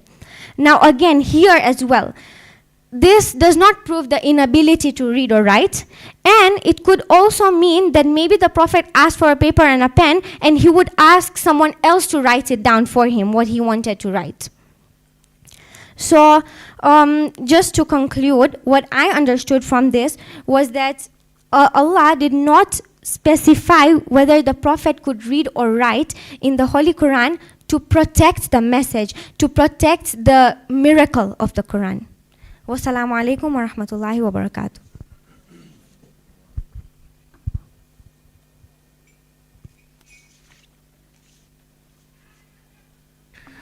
Thank you so much, Jazakallah khaira, wonderful presentation. You covered majority of the points that were remaining, I think. With regards to the incident of Sulh Hudaybiyah, you said Prophet Muhammad sallallahu alaihi wasallam, he said he asked Imam Ali to guide him where the Muhammad Rasulullah is. Do you have any reference for that? I got it from Tafsir Mizan, and I got like an Arabic text, so I don't know Arabic, so I asked AI to translate it for me. The Arabic text says, "La tuktub Muhammad Rasulullah law kunta Rasulan lam uqatil." The people of Makkah said, if you were Nabi, we were not fighting with you, so do not write Muhammad Rasulullah. فَقَالَ لِعَلِيٍ أُمْحُ. Then Prophet told to Imam Ali, wipe it. فَقَالَ عَلِيٌّ مَا أَنَا بِالَّذِي يَمْحَهُ. I am not the one who is able to rub it. فَمَحَاهُ رَسُولُ اللَّهِ صَلَّى اللَّهُ عَلَيْهِ وَآلِهِ وَسَلَّمْ بِيَدِهِ. وَصَالَحَهُمْ عَلَىٰ أَنْ يَدْخُلْ. And then continuation is that. There is no mention in the riwayat that he asked Imam Ali, show me where the segment is. You know, if you are saying this is going to be against your presentation. If Rasulullah didn't know where the Rasulullah has written, and he asked someone else to guide him where the term is, where the word is, that means he was not able to read. And the riwayah doesn't say that, basically. So why to add something which is not in the riwayah? Yeah?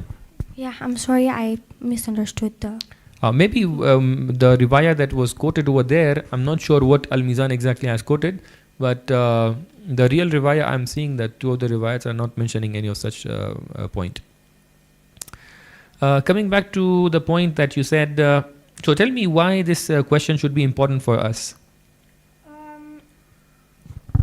So this question is really important for us to know that like the Prophet, again, like he is our role model, obviously. So if we assume that he was illiterate and he was not able to read or write throughout his life, we do not have the motivation, because whatever your role model does, you're motivated to do the same. You want to follow his footsteps. So you do not have the motivation to follow what he was doing. If he was not able to read or write, then you can say that, okay, the Prophet is my role model. I also don't want to learn how to read or write. And this also creates a lot of confusion. Like, for example, if like someone who is not a Muslim can read this and not understand it and mock us and be like, the Prophet wasn't even able to read or write, and you know, the Muslims, you people take him as your role model. So this would create mockery for us, for our beliefs. So I think this is why, what I understood from this is why it is very important to understand that when Allah refers to the Prophet as Ummi, that doesn't mean that the Prophet was like he lacked knowledge, because a lot of times illiterate is used as a mocking word, which shows that the person is not well educated. But okay, I understood. One question, collective question: was Prophet Ummi or not? So again, I read and I couldn't find, like, there is no proof in the Quran that he was 100% able to read or write. My question is clear. Was yes or no? Was Prophet Muhammad Ummi or not? From my what definition of Ummi exactly? The not being able to read or write? I was just checking this. Was Prophet Muhammad Ummi or not? Yes or no? Yes. Thank you. Okay. But what is the definition of Ummi? It depends. Yeah. Okay. Tell me that you are telling that somebody who's role model for us, he has to be very perfect. Do you agree with that? Yes. Yes, I Like agree. he has to be away from all sort of negativities and disabilities and all. Yeah. So if he is not able to read and write, there will be a disability for him. There will be a negativity around him. That's why Yes. he shouldn't be like this. Then what do you say that in some of the battles when Prophet ﷺ lost his a tooth, isn't this a disability? When the Prophet lost, Yeah, the teeth. so I haven't done like proper research on that. Mhm. However, from what I've learned from madrasa, I've understood that whatever happens is from the will of Allah. Okay. So losing a battle does not prove, like No, does not losing make a battle, losing a body part, a teeth. a tooth. Okay. I don't think that's a Doesn't that make Prophet? So you're saying I'm following someone who's very perfect, Prophet Muhammad. All the positive aspects are here inside him. Now all of a sudden there's something happens and he becomes someone who is not having one body part, let's say one tooth. Yeah. So people will mock him that your Prophet is not having a tooth. You see now, like for example, like I'm just explaining from my understanding that if my role model lacks a tooth, then it's not really gonna affect like my respect towards him, because it's not like he purposely removed the tooth or something. And it's there is a very there is an explanation for it in our theological books, in our aqaid books.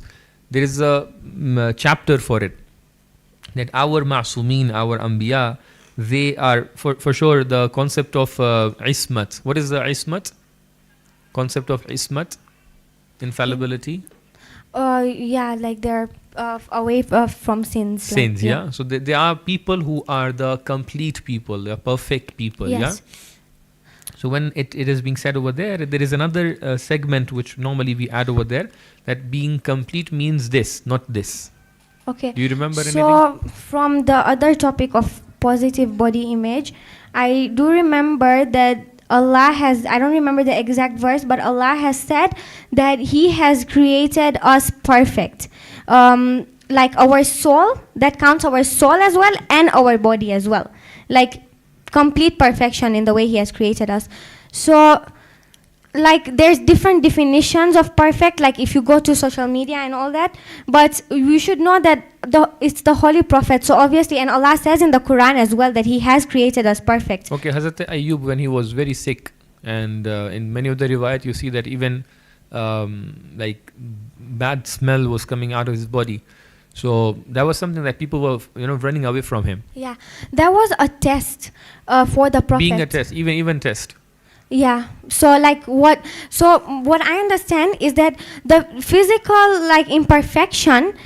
Yeah. Okay. Wait. Sorry. I think I got Even you. physical imperfection. Okay. But that was There is an ayah in Quran when people of Bani Israel came to one of the prophets. I think it was Prophet, one of the prophets, and they asked him to appoint for us a king. You know what reply people gave? They said, the Prophet said, that person is the king of yours. They said, Anna yakunu lahul mulk walam yu'tihi, like he doesn't have a strength in his body. Even when prophets used to appoint someone, when the prophets were themselves being appointed by Allah subhanahu wa ta'ala, strength in the body is something which is also a criteria for them. So how do you define Prophet Ayyub? How do you define the Prophet Muhammad not being perfect in that specific war? There is an answer for that. Since you are the second person for this question, I'm just answering it very quickly. We want to go for next questions as well. Basically, the criteria is the person by birth. At the time of birth, when he was him without any other elements coming out, like outsider elements, he was perfect. But many things can happen. You can go to a war, you can, the injuries can happen to Imam Ali. Injuries happen, for example, and many other things. These things are coming from outside. These are not being counted. But initially, there was no imperfection in our prophets and our imams. Okay, coming back to one of the segments, you quoted Suratul Iqra, Suratul Alaq. Yeah. Have you referred to enlightening commentary for that? No, I checked Tafsir Mizan. Good. I'm quoting enlightening commentary. How many minutes I'm having? 10 minutes, okay. Just a minute, Mulana, then you can continue.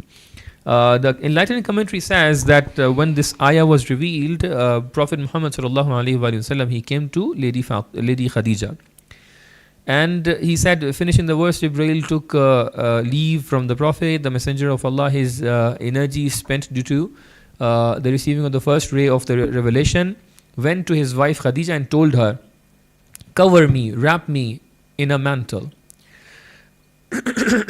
The following is a tradition from Tabrasi Majmul Bayan, and he cites that the Messenger of Allah told Khadija that whenever he was alone, he heard a voice. According to Tabrasi, Khadija told Muhammad, "Allah will not bring anything on you but goodness, because you are trustworthy." Then Khadija said, she went to see Warqa bin Nawfal. Janab Khadija took the Holy Prophet, went to Warqa bin Nawfal. He was Khadija's cousin and was of knowledgeable Arabs. She described to him what has happened to Muhammad sallallahu alaihi wasallam, and added to him that he had heard a voice say, "O Muhammad, say Bismillah ar-Rahman ar-Rahim," and then Surah Alaq or Surah Al-Hamd. Waraqah said, rejoice thou. According to what is mentioned in Tawrat and Injil, it is clear that he is a messenger of Allah, and he is the very one that Jesus Christ told about his glad tidings. Do you see anything wrong in this riwayah? I'm a bit confused. You quoted the riwayah that there is a very popular thing that when Jibreel came and he asked Prophet to read. Yes. Then Prophet said, "I can't read. I don't know how to read." Yeah, so I found that riwayah. I found it in a Sunni book, Sahih Bukhari, Okay. if I'm not mistaken. And over there, it said that 3 times the Prophet said that I am not the one who reads, so what should I read? 3 times. Okay. And then like the whole verse was, so from this itself, like it's contradicting, yeah? Because the Prophet did not, first of all, why would the Prophet ask what should I read if he wouldn't know how to read? And in that phrase itself, it's like I am not the one who reads, not that I do not know how to read. And when I checked a Shia scholar's view on that, unfortunately I do not remember the name, he said that Do you find any logical answers in this riwayah? The riwayah is not correct. Logical answer. So someone is coming to you and saying, "Read this." yeah, it doesn't make sense because the Prophet gave 2 complete, like the Prophet wouldn't, like, this statement was very like contradicting in itself. Not that. So for example, if I'm coming and saying, "Can you please repeat Bismillah ar-Rahman ar-Rahim?" What will be your answer? If you Was tell Prophet me, an Arab or not? well, yeah, When he was going for the trades and all, he was communicating in Arabic or not? yeah, So he knew Arabic. yes, Bismillah ar-Rahman ar-Rahim is Arabic or not?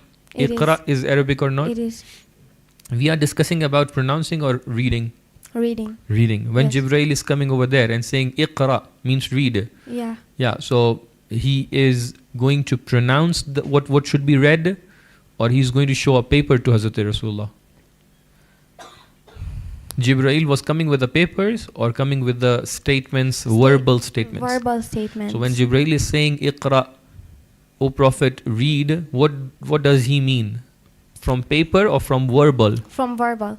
So if Prophet was Arab, Yes, he knew Arabic, he was Yes. communicating in Arabic, and Jibreel literally is communicating in Arabic. So it would have been very easy for him to just utter the same words that Jibreel is Yes. saying, yeah? yes. So how could he say, "I can't read"? I just remembered. Yeah. So when I checked the Shia scholar, he said that, please don't forget. He said that, oh yeah, the reason why he asked, like, what should I read was because there was no later scripture revealed yet. So the Prophet who did not ask because he did not know how to read. The Prophet was asking, what should I read? Like to officially proclaim to me what should I read. Yeah, that's what Okay, good. Last point, we were talking about perfection. Last point from my end, then Sayyid will start. Perfection of a Nabi. If you're saying that Nabi, if we are talking about being ummi is a mock, for example, it's a sort of making fun of Prophet, it's a mockery, yeah? Yeah, the So enemies could use it. the but enemies it's could not use. in the What- Quran. It's not. What do you say about many of the riwayat that are there and people of our brothers, other brothers, like they are using it in Kitabe, in the book of Bukhari, Sahih Muslim, they are having riwayat where they are quoting things from Prophet which are very much, disrespectful. What do you say then?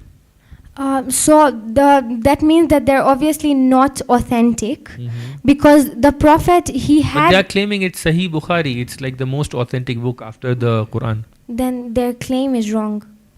Okay. Yeah. How do you answer to those riwayat? First of all, logic.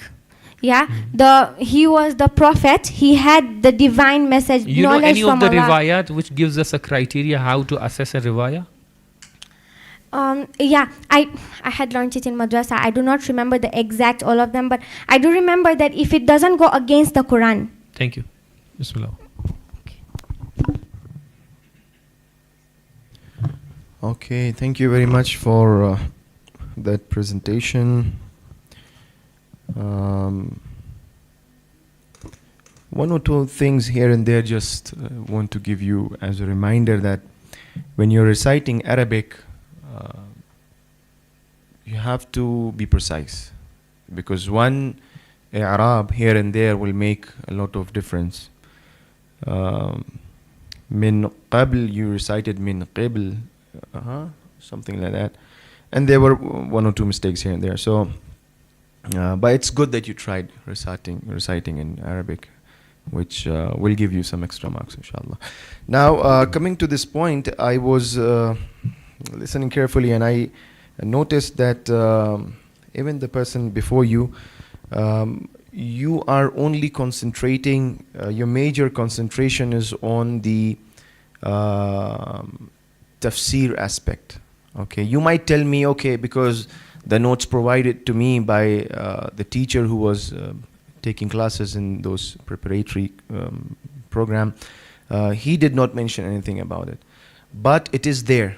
If you know how to read between the lines, it's there. Yes, it has a very important aspect of tafsir and history, but this is all because of the issue in Aqidah. Therefore, I was very much concerned that if you don't understand that how important this is in our Aqidah, I think you will miss the most important point. Now, coming to this, now if you know that this issue has some relation with our ilm al-kalam, our belief system, right? What is that issue? Why is it so important? Why are we having so much of, for example, let me give you a better understanding so that when you reply in a very profound manner. For example, people, they say that the term wali in Quran, إِنَّمَا وَلِيُّكُمُ اللَّهُ وَرَسُولُهُ وَالَّذِينَ آمَنُوا. Yes. We refer to different narrations, we refer to different historical evidences, tafasir, mufassirin, this and that. In order to what? In order to claim what? In order to prove what? The wilayah of Amir al-Mu'minin. Therefore, it is important for us. It's not that much important to stay focused on tafsir. We have to move on. We have to move forward, right? We finish the tafsir issue and then we quickly move forward, that this is the important area that we want to, make others understand. You get the point now? So similarly, this ummi, concept of ummi, and what are we approving, what are we denying, what are the rebuttals to this, how does it connect to aqaid? You get the picture? I do get the picture. I'm just going to use my understanding to Yes, answer. of course, your understanding. Let me see. So what I understand is that the reason why this is affecting our belief system, and this is a very important topic, is because over here, when if you don't understand, first of all, now you understand that the Prophet was not illiterate and all that. now you're sure, like it gives you like clarity that the prophet only brought Allah's message, and he did not bring anything from the previous scriptures, and he did not bring his own any of his own message. Am I missing the point? You have mentioned this point in your presentation. I'm just giving you a leading question that, elaborate more on that. Is it to do with the miracle of the Quran? Not the miracle of the Quran. I will give you one more hint. Allah subhanahu wa ta'ala asks us to approach the Holy Prophet to take guidance. Yes. Now can you expand this? So Allah asks us to take guidance from the Prophet. So if the Prophet, for example, did not was illiterate, then you wouldn't necessarily trust him with his guidance. You would doubt his guidance. Good, perfect. Now how does it relate to our aqidah?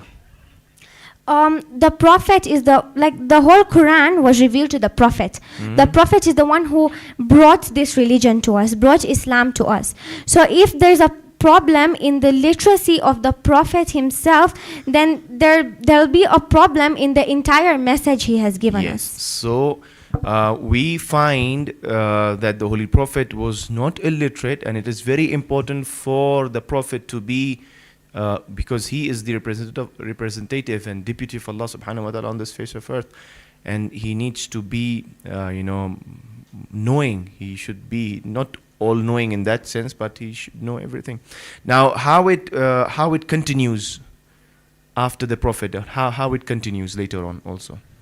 So because we don't stop at the Prophet. Yes, we right? don't. So then Imam Ali comes. So over here, when the Ghadir was revealed, like you will not complete your. I'm not quoting the exact translation, but in the Quran, Allah revealed that if you haven't said this, then the religion is not complete yet. So this would bring another doubt that the Prophet is self-claiming that Imam Ali is the next leader. No.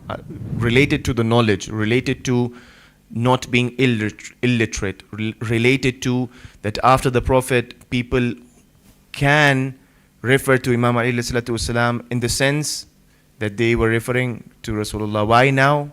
Why people should not go to other people? Because the Prophet is he knows you cannot refer to anybody else because Allah himself chooses the leader. The reason why, maybe I'm going out of context, but the reason why we do not take Umar and Abu Bakr and Osman as the Khalifas is because these were selected by the people. Imam Ali was selected by Allah himself, and it is mentioned somewhere in the Quran that the attributes of Allah, and I had heard it in a majlis that this was basically talking about Imam Ali because he reflects on the attributes of Allah. Okay. And Imam Ali also has the attributes of the Prophet. Yes. So person who is having the attribute of knowledge and wisdom of the Prophet is someone who can continue the mission of the Holy Prophet, not people who are illiterate in the sense of ummi of illiterate. Okay, thank you so much. Thank you. And our final participant in this category is GB06QIML. GB06QIML.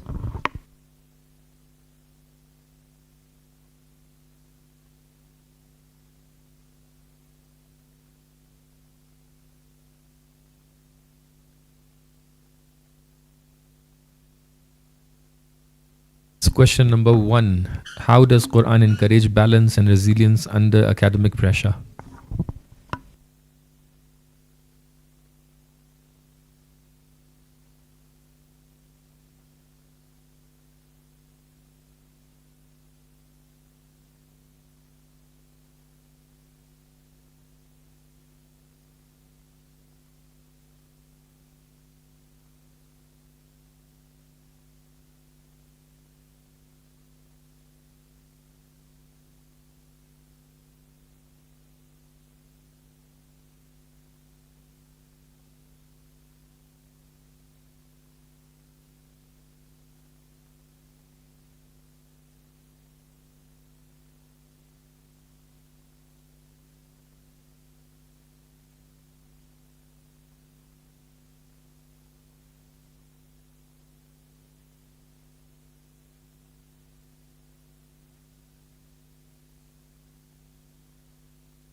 Assalamu alaikum wa rahmatullahi wa barakatuh. I'm going to be discussing the question, how does the Quran encourage balance and resilience under academic pressure? So, before I start, I would like to emphasize on the structure of my presentation. So, A'udhu billahi minash shaitanir rajim, Bismillahir Rahmanir Rahim. I'm going to start by expanding the question and defining the keywords. After that, I'm going to mention a few statistics that will be important for the question. I'm going to be highlighting the effect on the student's life. And then I'm going to be mentioning the verses that are related to the Quran in relation to the question. In addition to that, I'm going to be providing the solutions and applications to this in our practical life. And finally, I'm going to be concluding this question. So, how does the Quran encourage balance and resilience under academic pressure? Expanding this question, we understand that the keywords over here is balance and resilience. Now, from the worldly aspect, what does balance mean? Balance means finding a healthy and sustainable rhythm between academic responsibilities and personal well-being, which includes rest, self-care, social life, and personal well-being. While resilience is the ability to adapt well in the face of adversity, trauma, tragedy, or significant stress. And from the Islamic perspective, balance is the concept that involves moderation, justice, and equilibrium in all aspects of life and universe. It is referred to by the terms mizan, tawazun, or i'tidal. Resilience is defined as the spiritual and moral fortitude to endure and grow from adversity, viewing challenges not merely as stressors to bounce back from, but as divine tests and opportunities for spiritual elevation. From a few statistics, I found out that the American Institute of Stress revealed that 23% of kids experienced extreme stress throughout the school year.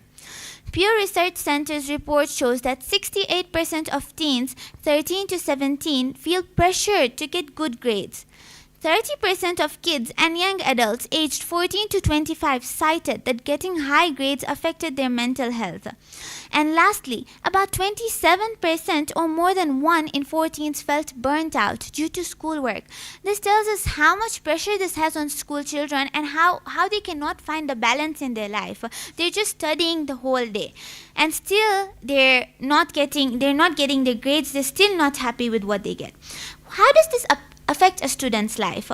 Mentally and emotionally, it results into increased anxiety and depression. So, because they constantly fear their grades if they don't turn out good, and because of that, they constantly have anxiety, and that results into depression. It results into burnout, studying late nights, in the morning, not eating properly. It will actually burn out all your energy, and you won't be able to do anything else. Fear of failure. You're always fearing failure. This also leads to loss of motivation. Apart from studies, you're not able to think out of the box, out of studies. What else could you do? Because in this practical life, you do not only have to get good grades. There are many other skills that you have to acquire as well. Physical health. It causes headaches and fatigue due to less sleep disturbances, and weakened immune system because you don't take care of your diet, and you're more prone to diseases that way, and causes even a stomach ache for people who skip meals. Socially and academically, this leads to social withdrawal because you start you isolate yourself by saying that no, I have to study, I won't hang out with my friends. It even impairs your academic performance because your brain even needs to freshen up. And academic dishonesty, sometimes this leads to this, sometimes you start cheating, and this has a negative impact on your creativity. Now, coming to the verses that are related to the Quran, I would like to mention Surah Dhariyat verse 56. فَفِرُّوا إِلَى اللَّهِ إِنِّي لَكُمْ مِنْهُ نَذِيرٌ مُبِينٌ. And I created not the jinn and mankind except that they should worship me. Okay, before I start all these verses, I have to emphasize that I'm emphasizing on balance more on the spiritual side than the academic side. So of course we should balance our life, but we should consider the purpose of our creation. What is the purpose of our creation? Our purpose of creation is to worship Allah subhanahu wa ta'ala, glorify and worship Him. And our final goal is the highest state of humbleness, is to attain submission to the divine pure essence. And how will we do that? By unconditional obedience. preference by prioritizing Him and His preferences over everything that we feel, over ourselves. And how will we do that? By acquiring knowledge. But this does not mean that we should worship Him the whole day. What I'm trying to emphasize over here is intention, niyyah. That really matters. You seek knowledge, but you seek knowledge because Allah subhanahu wa ta'ala has asked you to seek knowledge. You eat, but you eat so that you can maintain your body, so that you can do good deeds. You exercise, but with the right intention, so that you can make your body as fit to fight in the army of Imam Mahdi alayhi salam. With the right intention, you should balance your life. That way you are even attending to it spiritually and physically. Our top priority should be Allah subhanahu wa ta'ala. Normally, due to study pressure, we tend to delay salah. But we don't realize that He has asked us to study. So He should always come first. He told us to acquire knowledge. That is why we are acquiring knowledge. And from the third Imam Hussein alayhi salam, he says, God did not create mankind except for the acquisition of knowledge of Him, and when they acquired the knowledge, they worship Him. Whoever worships Him is needless of serving other objects of worship. Then, Surah Anfal, verse 24. لَتَوَلَّوْا وَهُمْ مُعْرِضُونَ يا أيها الذين آمنوا استجيبوا لله وللرسول إذا دعاكم لما تحييكم واعلموا أن الله تحول بين الأمر وقلبه. O you who have faith, answer Allah and the Messenger when He invites you to that which gives you life, and know that Allah intervenes between a man and his heart, and that unto Him you shall be gathered.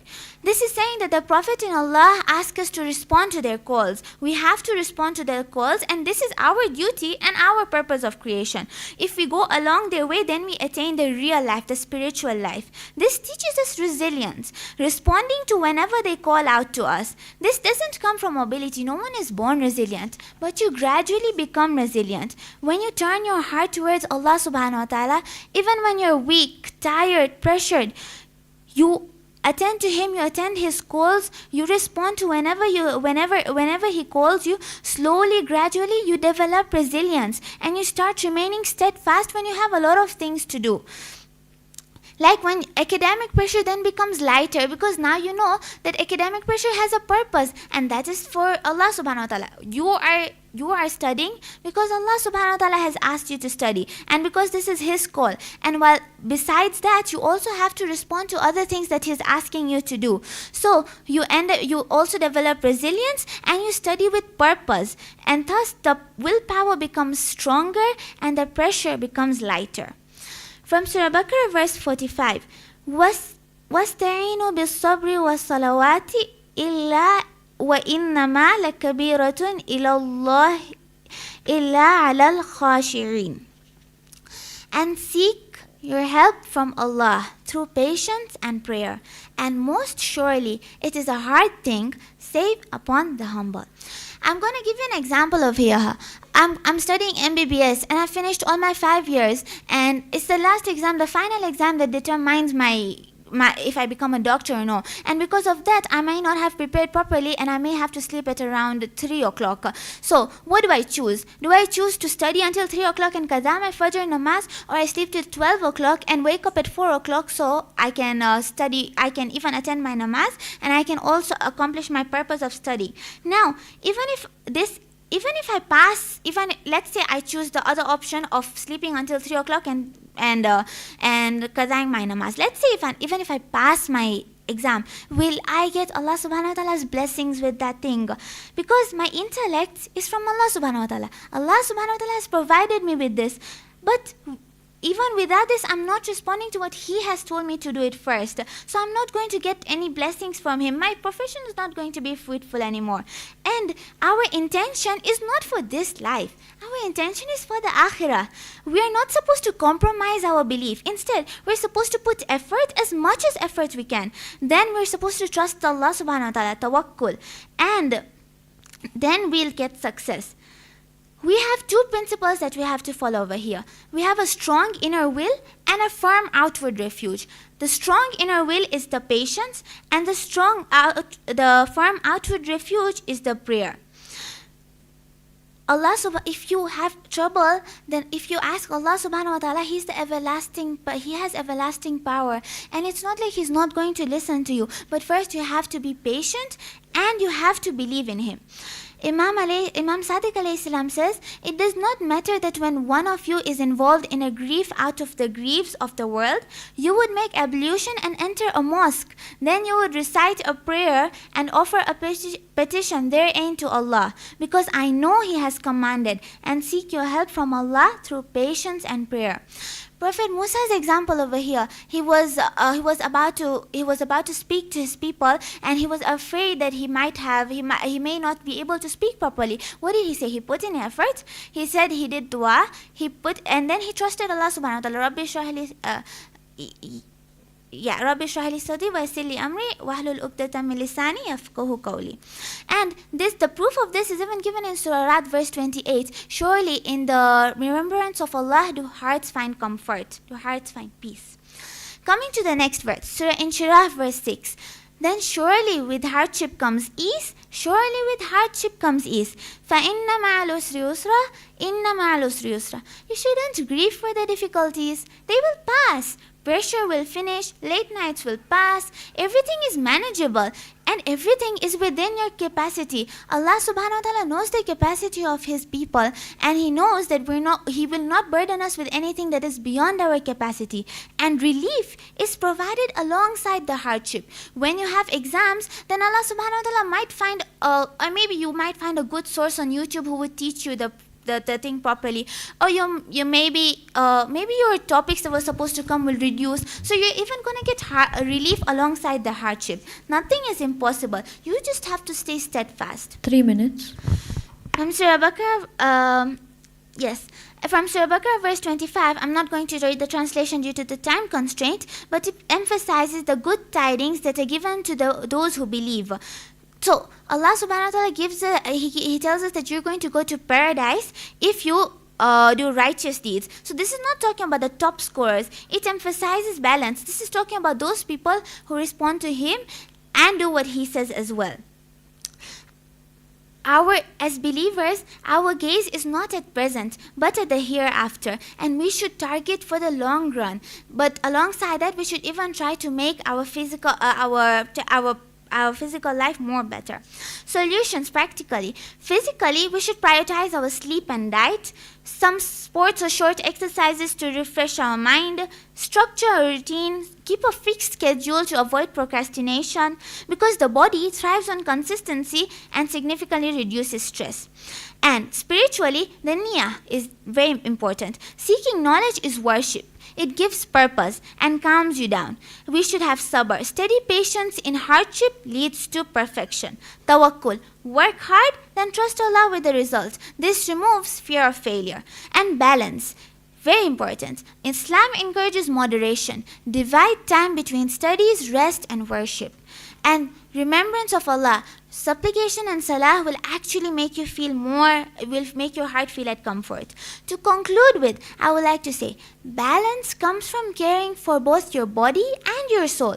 The Quran reminds believers that effort, patience, and trust in Allah must go hand in hand. Whilst you work hard, you should also anchor your efforts spiritually and put your trust in Allah. Academic pressure becomes manageable, and you will start working with clarity, trust, and peace. The Quran nurtures resilience in us by teaching that true success lies not only in results, but in sincerity, perseverance, and inner balance. Wassalamu alaikum wa rahmatullahi wa barakatuh.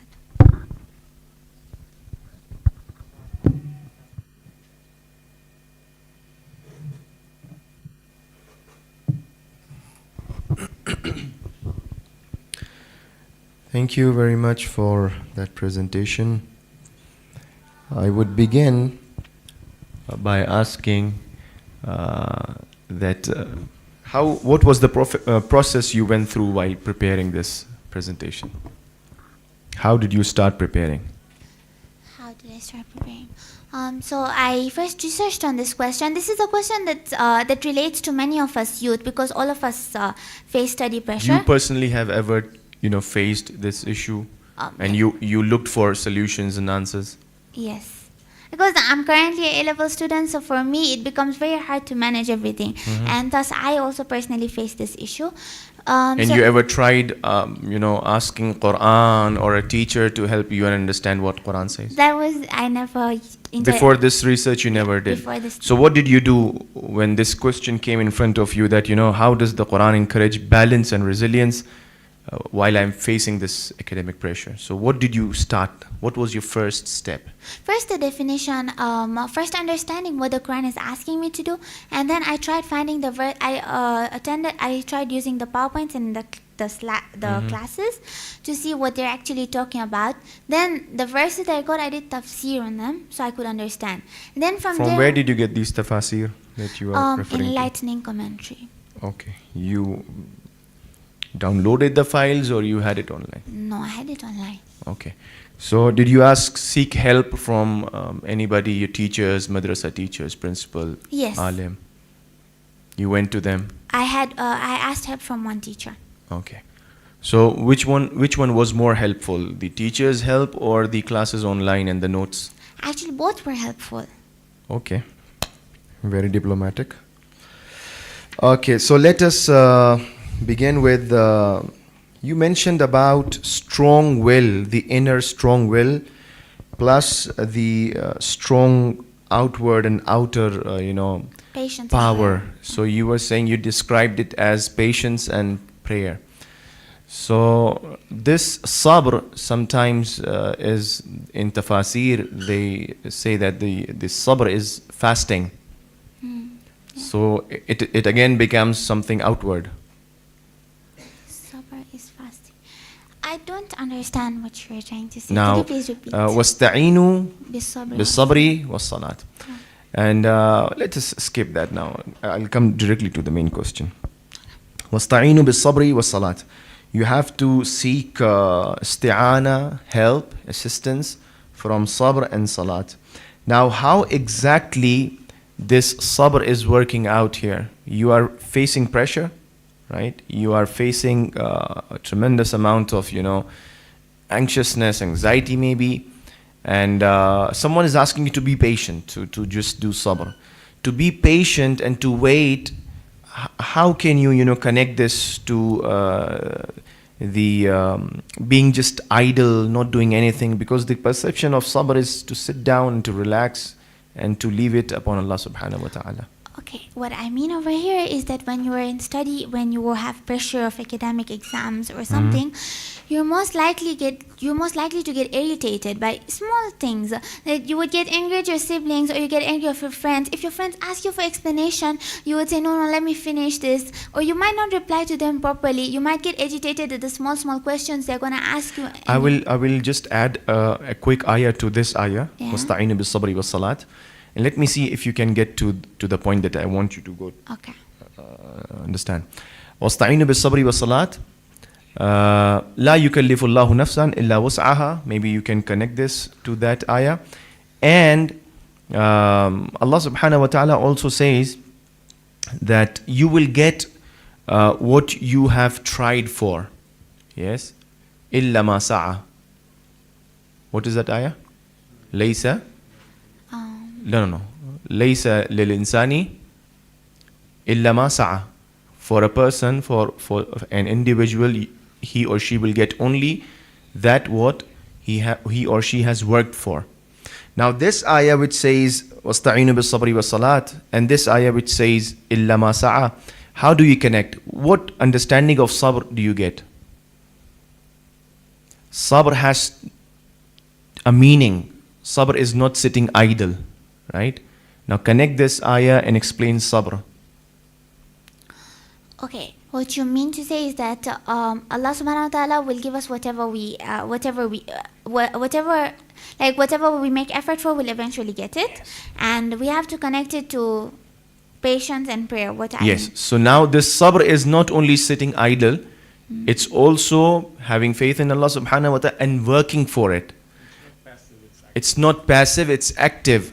So basically, when you are trying to release this pressure, when you're trying to fight this pressure, it's not simply sabr which will give meaning to it, but it is something that you work for it.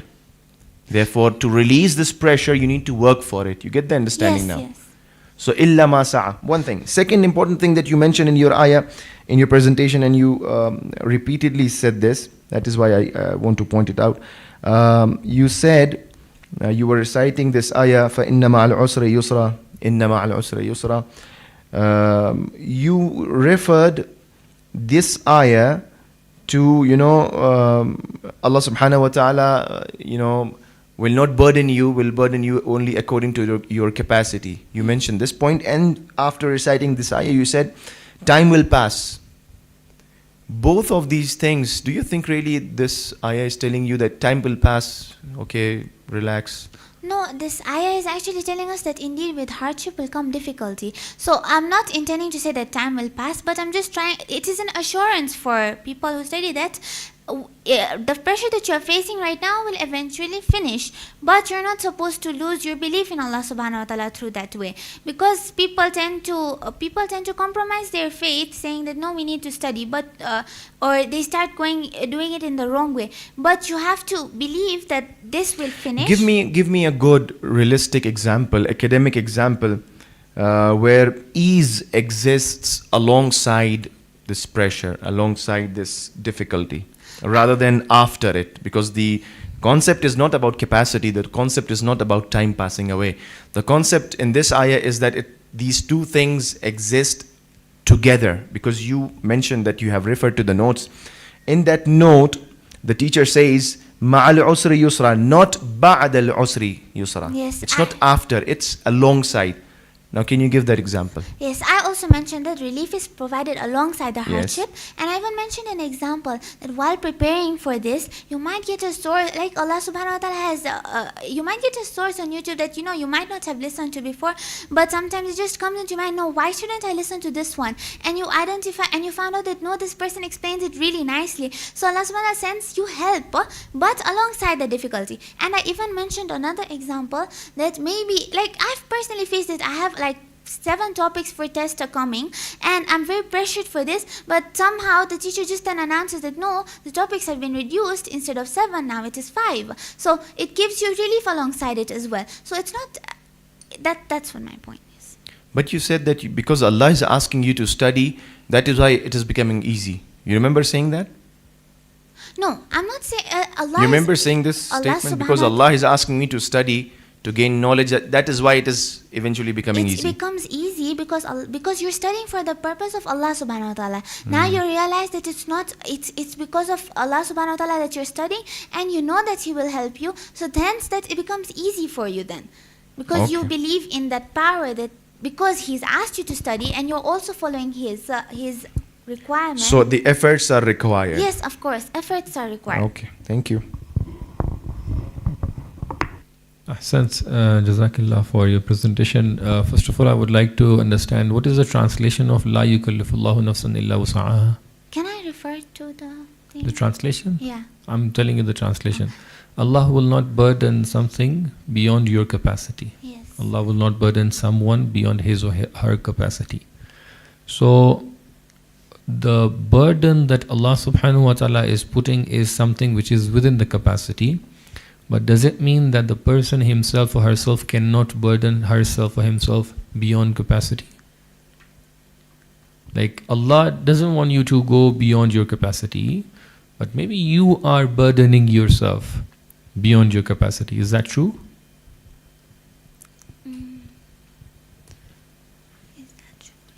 Allah might have asked you to go get some knowledge, for example, and in order to get a knowledge, you might apply for one course, but you are applying 20 courses at a time simultaneously. Will that pressurize you, overburden you? Is it caused by Allah? No, that isn't caused by Allah subhanahu wa ta'ala. That is caused by myself, yeah? Yes.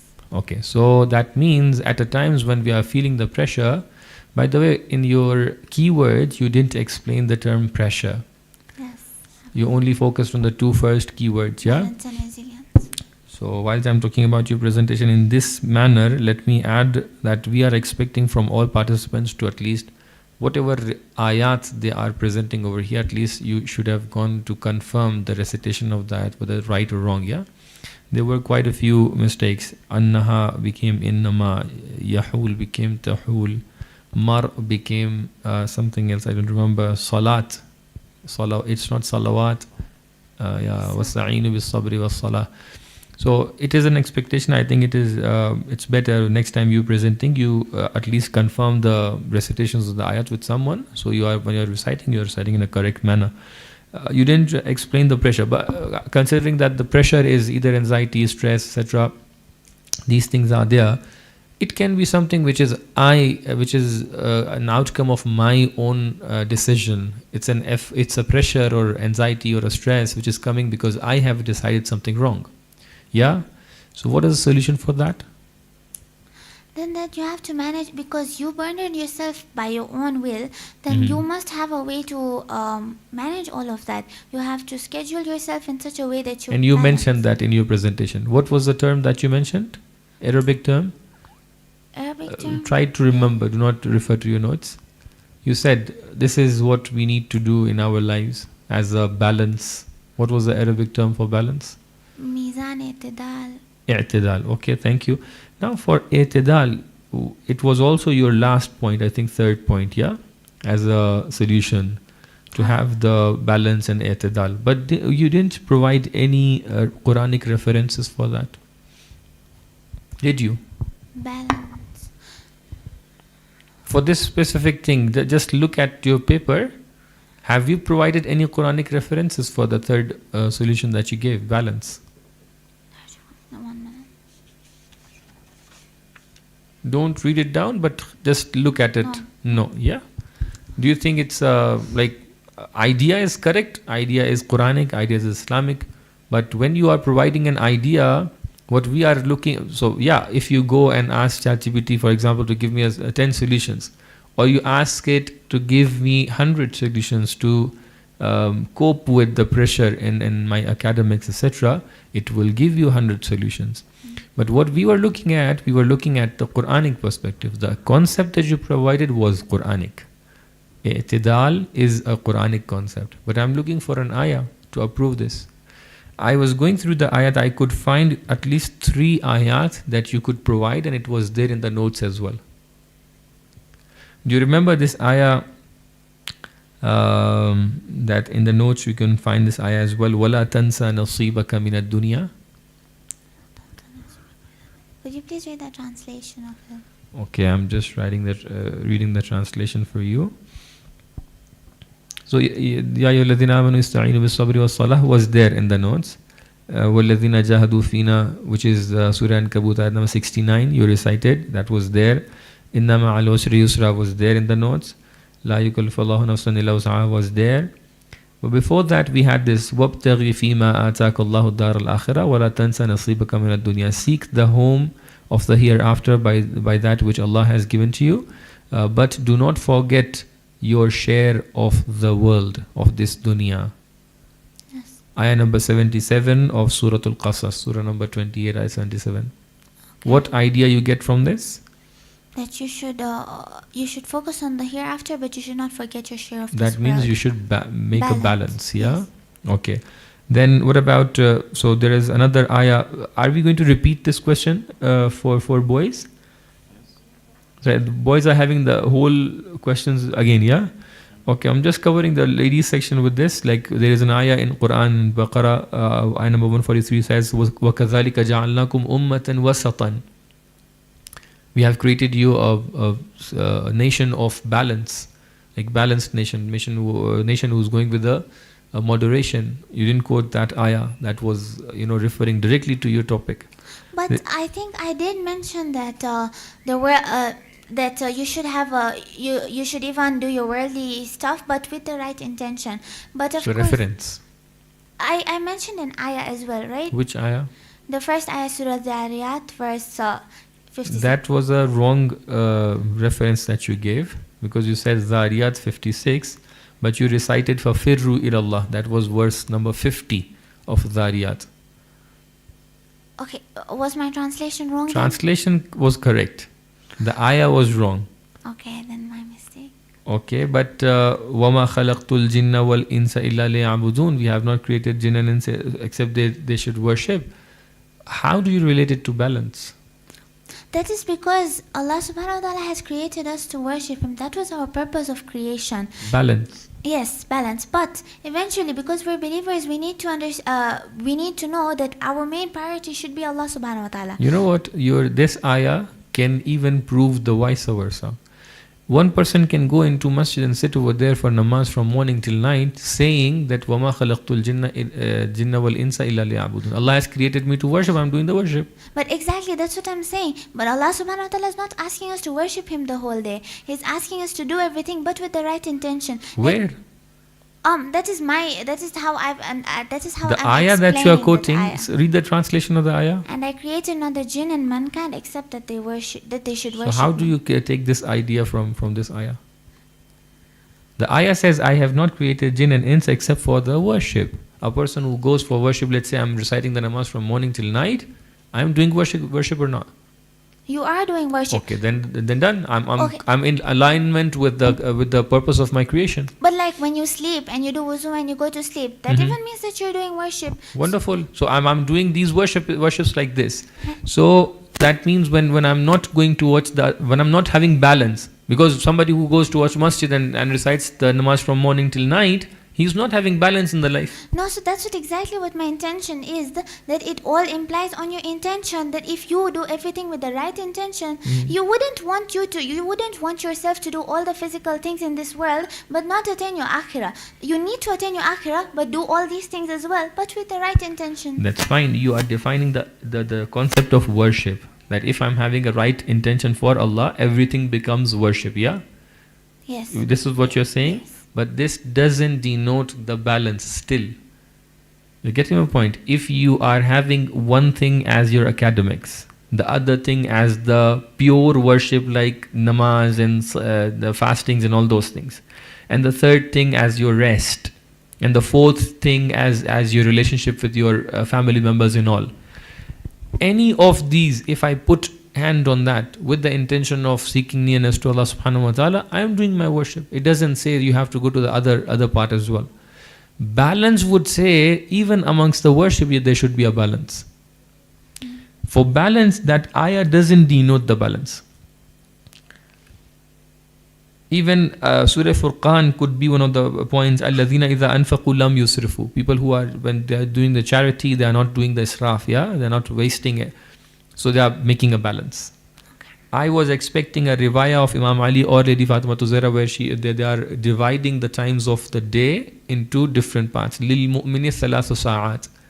A mu'min has 3 types of hours, like 3 segments of the hours, yeah? One, he worships. What is the riwayah? يَدْعُو رَبَّهِ. سَاعَةٌ يَدْعُو رَبَّهِ. In 1 hour they are calling the Lord. The other thing is when they are going towards their rizq, etc. The other thing is when they are meeting with their family, etc. or resting, yeah? So when you are talking about the balance, you have to quote such ayat or riwayat where there is a discussion of either balance directly or dividing your hours, your life, your day into some segments to cover all the segments. So this was something which I missed in your presentation as a reference. Otherwise, your presentation was good, collective. What else I can ask you as a solution from Quran in order to overcome the pressure? Do you have any other point other than the ones that you presented? 2 minutes. So, for example, one of the concepts was tawakkul. It was mentioned in the file. You covered this in your presentation? Yes, I mentioned tawakkul. Oh, you mentioned, okay. What about the taqwa? You covered that? No, I did not cover taqwa. You covered the zikr, I think, yeah? Yes. Allah bi zikrillahi tatma'innul qulub. Okay, from my end, all good.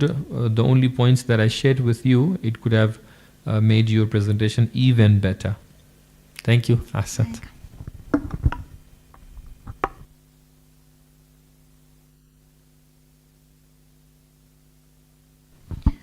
So we're done with this category. Let's take a short break and then resume with the boys of the same category. Inshallah at 11:30.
So, can I please have BB04QIML?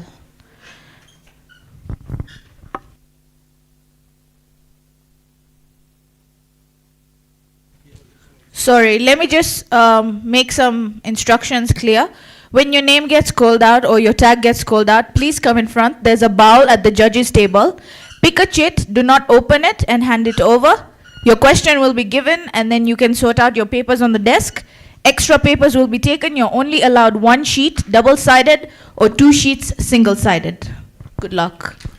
So your question is question number 3, which is how can I use Quranic guidance to avoid or overcome substance abuse?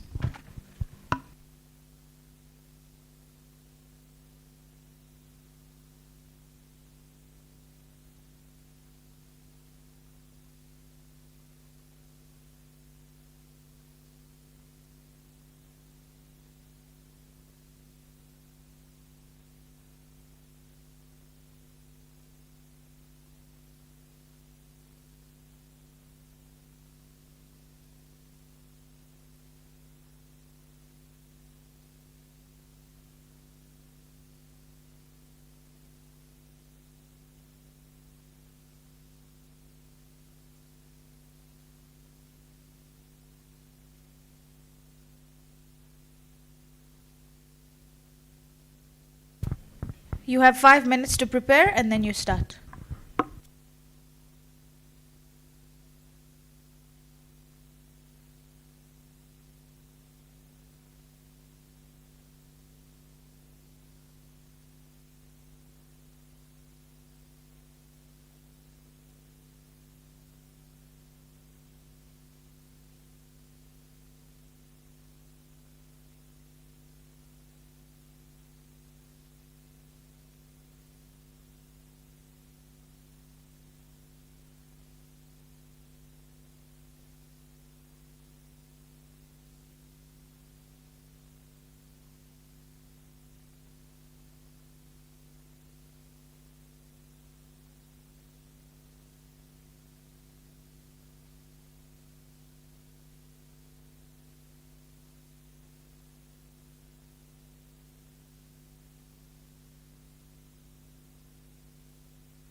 أعوذ بالله من الشيطان الرجيم بسم الله الرحمن الرحيم ربي اشرح لي صدري ويسر لي أمري واحلل عقدة من لساني يفقهوا قولي السلام عليكم ورحمة الله وبركاته. The question I have been given today is how can I use Quranic guidance to avoid/overcome substance abuse? So firstly, let us break down this question. It is a very prevalent question and it applies to some of us. Some of us, if we are not engaged in substance abuse, we know some other people who do substance abuse and we should try to stop them. And this question is one of the way, if you are not doing it, you can encourage others to avoid substance abuse. Firstly, let us break this question and look at the main crux of the definition. The main word we can find here is substance abuse. So what does substance abuse literally mean? Literally, it means substance abuse, as per the lexical dictionary meaning, substance abuse means harmful or excessive use of drugs, alcohol, or other intoxicating substances in a way that damages the body, mind, or spirit. When we come to Islamically, it's any substance that takes you away from Allah, away from the remembrance of Allah.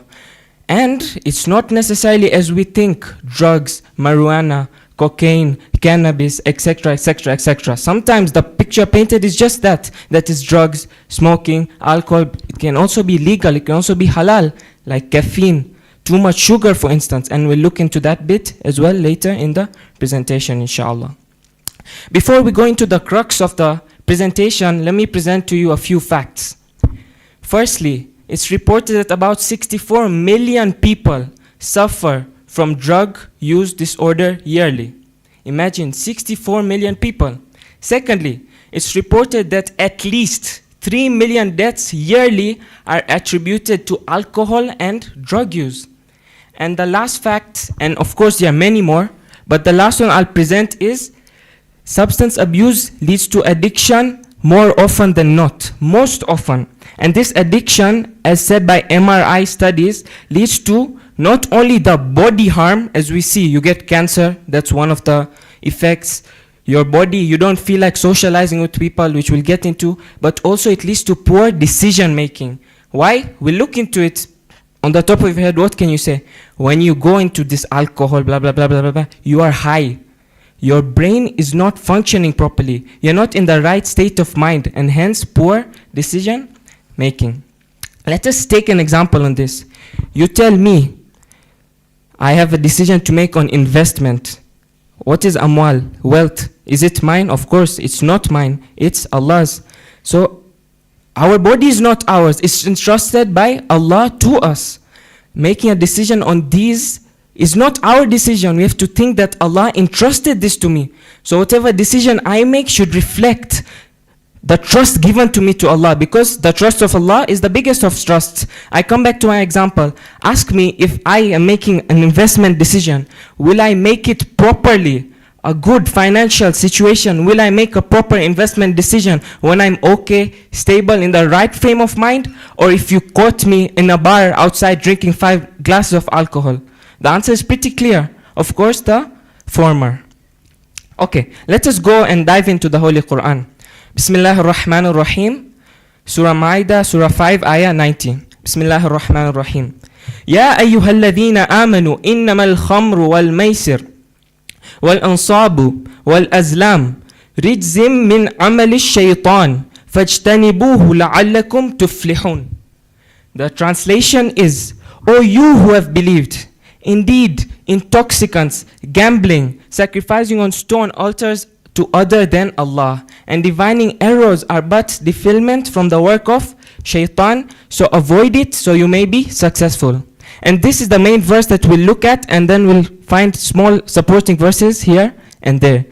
So this ayah, what does it tell you? It literally tells you that, oh you who have believed, oh you who have faith. But of course this doesn't mean that this is not for those who don't have faith, of course. But Allah is telling you, all those who have believed. Ya ayyuhalladhina amanu. What?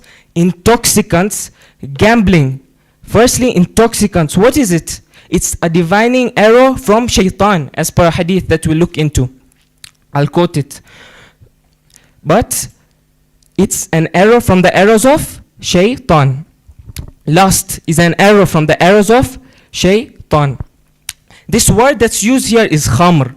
Now what does khamr actually mean? Khamr means clouding, something that covers. And in this case, intoxicants, when you go into it, substance abuse, when you get addicted to it, it covers. What does it cover? It covers your intellect. What is the intellect? The intellect is something that has been entrusted by Allah. As we said, it is not ours. The intellect is not ours. The body is not ours. Nothing is ours. We are here to manifest Allah's attributes, and it is His body. Not, of course, His body. I mean that the body that is given to us is entrusted by Him. The intellect is entrusted by Him. And the Quran later says, if you don't act to Allah, if you follow the footsteps of shaitan, then you, Habibi, you are worse than an animal.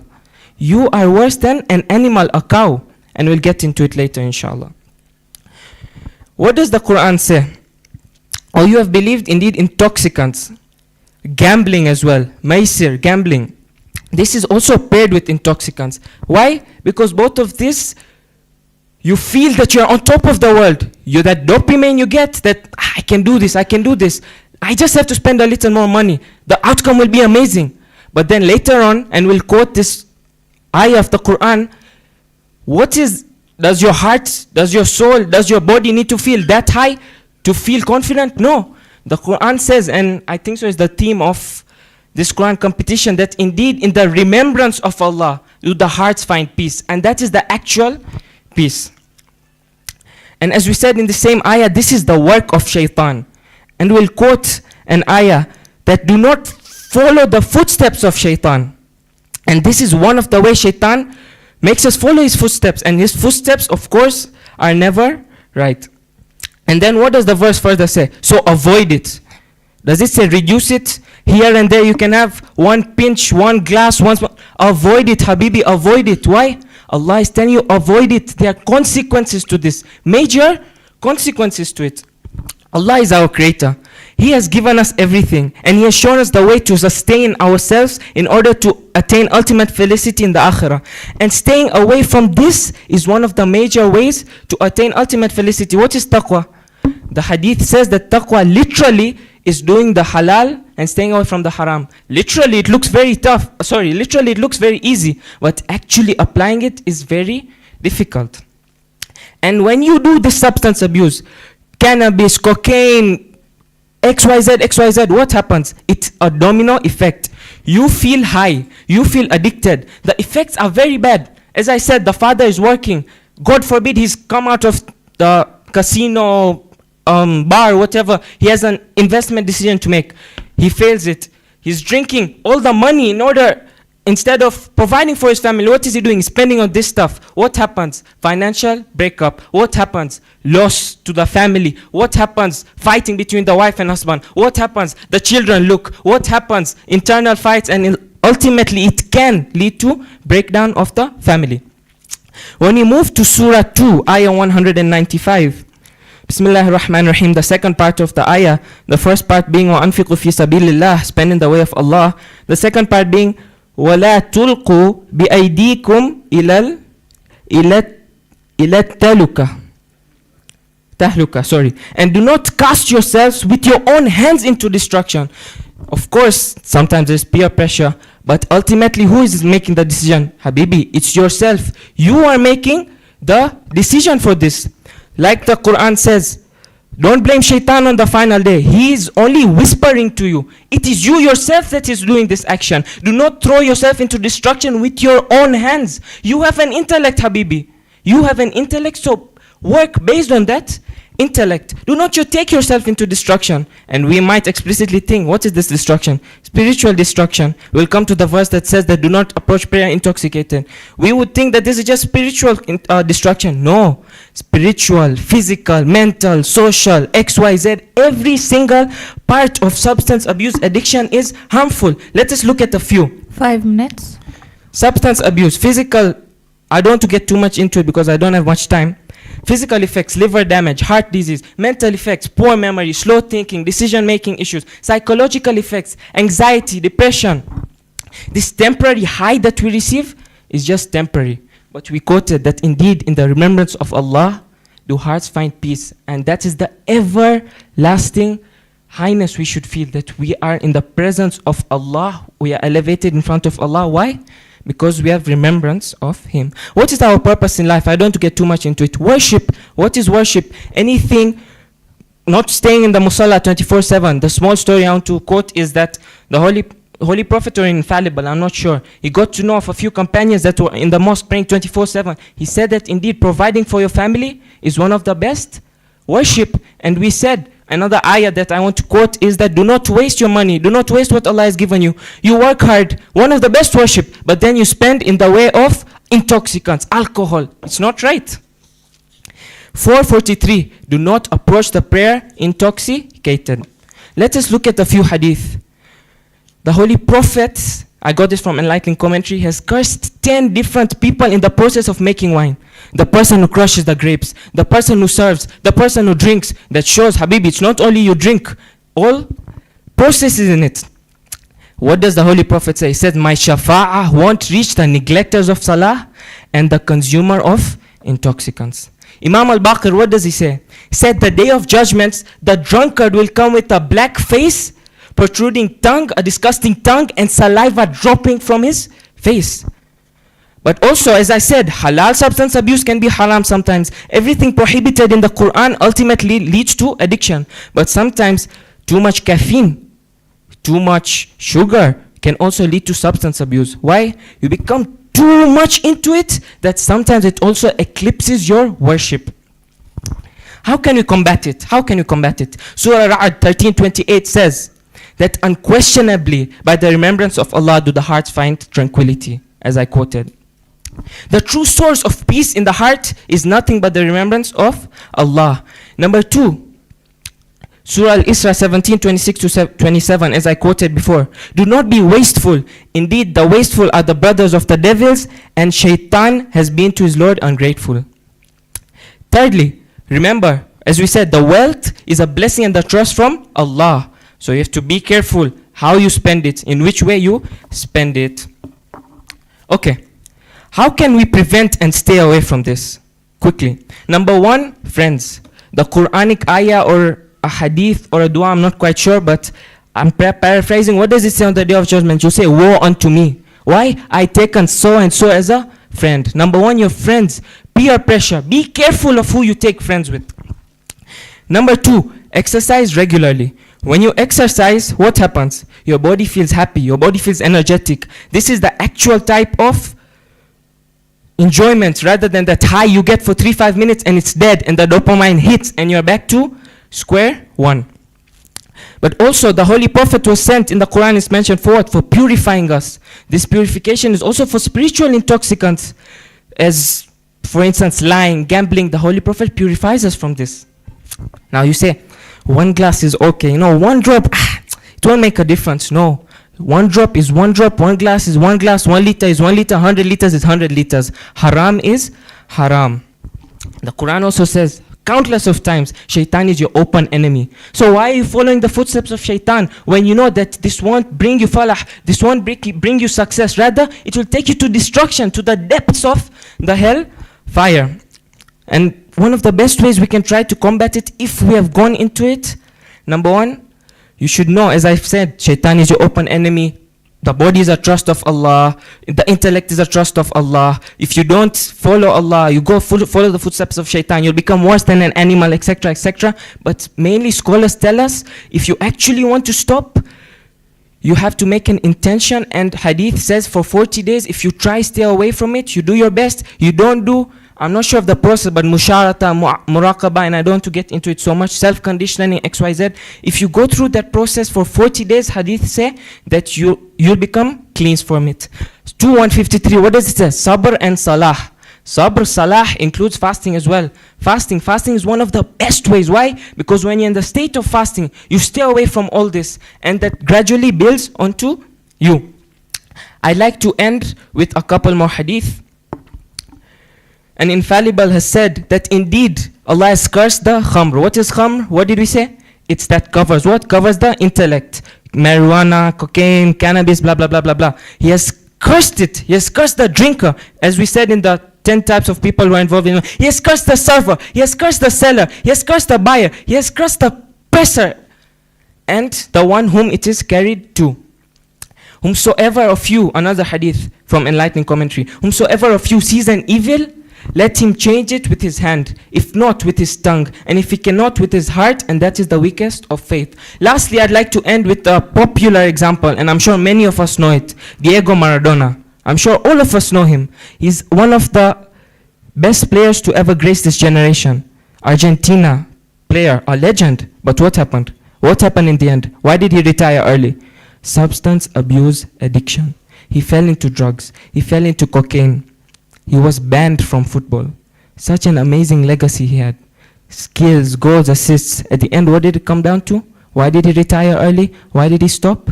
Because of substance abuse addiction. Wassalamu alaikum wa rahmatullahi wa barakatuh.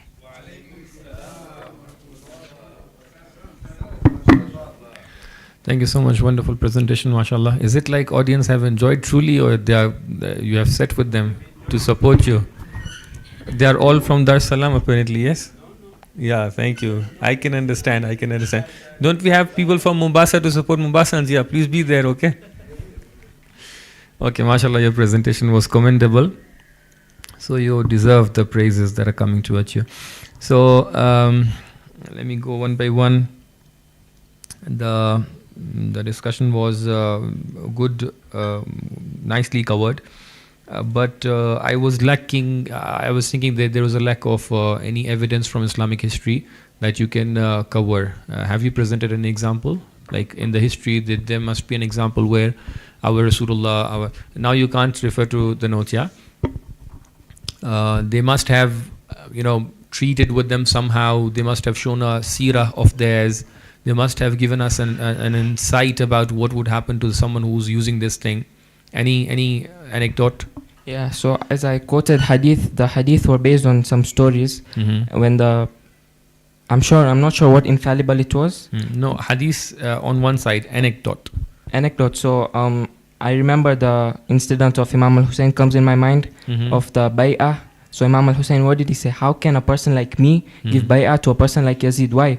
I don't know, sharab al-khamr, I don't know the exact Arabic, but what did he say? A person like me, pure person, giving But a person who lives with monkeys, intoxicants, etc., etc. So was it like, since Yazid was using the intoxicants, that's why Imam Hussein did not did the bayat with him? No, not at all. It was intoxicants. It was lying, dancing with. So intoxicants were not the only reason or main reason over there why he didn't do the bayat with him? Yes, there were, of course, many reasons, because the whole of spirituality is coming against the whole of evil. Yes. Any incidents that you can remember from history where only the intoxicant was the case? There is a very popular anecdote related to Imam Kazim alayhi salatu wasalam. You remember?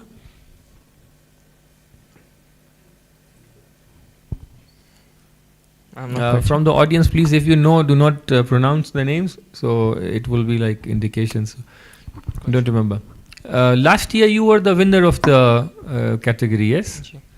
This year we have changed the category completely. Which one of the two categories were more easy? Marifa. Last year's. Yeah. And this year you struggled? Like how was it? Like Yes, preparations? Because Marifa, we got the verses, and then to analyze it, go through the tafasir was much easier compared to here when you got a question and then you had to ponder on the question, find the verses, go through it. It was like double work. Okay. Do you know why did we put questions over there? Ji. So it can relate to your practical life. Yes. You presented some examples, but tell me what is happening in Dar es Salaam. How many people, what is the percentage? How many people are using the substances in a wrong manner? About the exact percentage, I'm not Somji quite bhai sure. is sitting over there. Be careful, huh? Yeah, about the exact percentage, I'm not sure, to be Okay. very honest. But yeah, there are people. Based on your research, what can you do to, create awareness to the people so they can, somehow avoid usage of substances and all? Yeah, so it's very easy to say. How but many substances are people using over there in Dar es Salaam? I'm not From sure. amongst the list that you've given?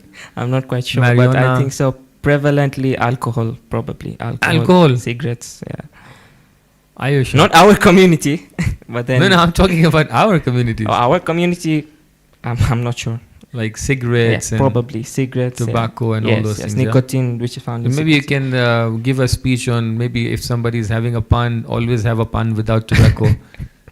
Yeah, Or prevalence. cigarettes Yeah. should be with lesser Yeah. nicotines. Yeah, we can. How much have- is okay to have as a nicotine in cigarettes? I'm not quite sure, but I would think so, 0.5. 0.5. 0.5, 0.2, 0. 0. Yeah. And then it's okay to smoke. I'm not quite sure, to be honest. And what is the standard of tobaccos and nicotine nowadays people are smoking? I'm Is not it quite 5, sure. 10, 20, 50? No clue. How much nicotine is there in the vapes? No clue, to be honest. How many of your friends are having vapes? Quite a few. And why don't you have? I don't have, how to explain that? I'm not into this Why? What is the reason? because I feel that there's no benefit in it. So why didn't you bring any justification or solution as a benefit over there? Yeah, so I do try to tell my friends. Where? No, over here in your presentation. Yeah. When you were giving us solutions how we can resolve this problem, Mhm. have you given benefits as a main solutions? No, so I did not analyze on the benefits of leaving. Of course, there are benefits, but See, so in practical life, you had let's say friend circle who are vaping and you are not vaping. Yep. And you avoided the vape based on one understanding that was it doesn't have any benefit for me. yeah, Yeah? But have you brought this in your research? in the research, no. Why? So see, why we changed from Marifa? The last year you did wonderful, Yeah. and you truly today as well. Alhamdulillah, your presentation was wonderful. But what we are in need of is to link that theoretical discussions to your practical life. Yeah. Hmm? Yeah. If you are getting stuck in a situation where somebody is using substance and you want them to get guided by the justifications that you are giving, the things that convincing you as a justification reason why to avoid these things, those are the ones that we are looking for, Ji. isn't it? Yep. So okay, you mentioned in some point, I'm expecting more from you because you were the winner last year. Ji. Okay, so if you collectively all the solutions that you gave, Ji. if you compile them all together and give one title to it, what will be that title? What Quran can present and offer to you as a solution? In one word, I would say destruction.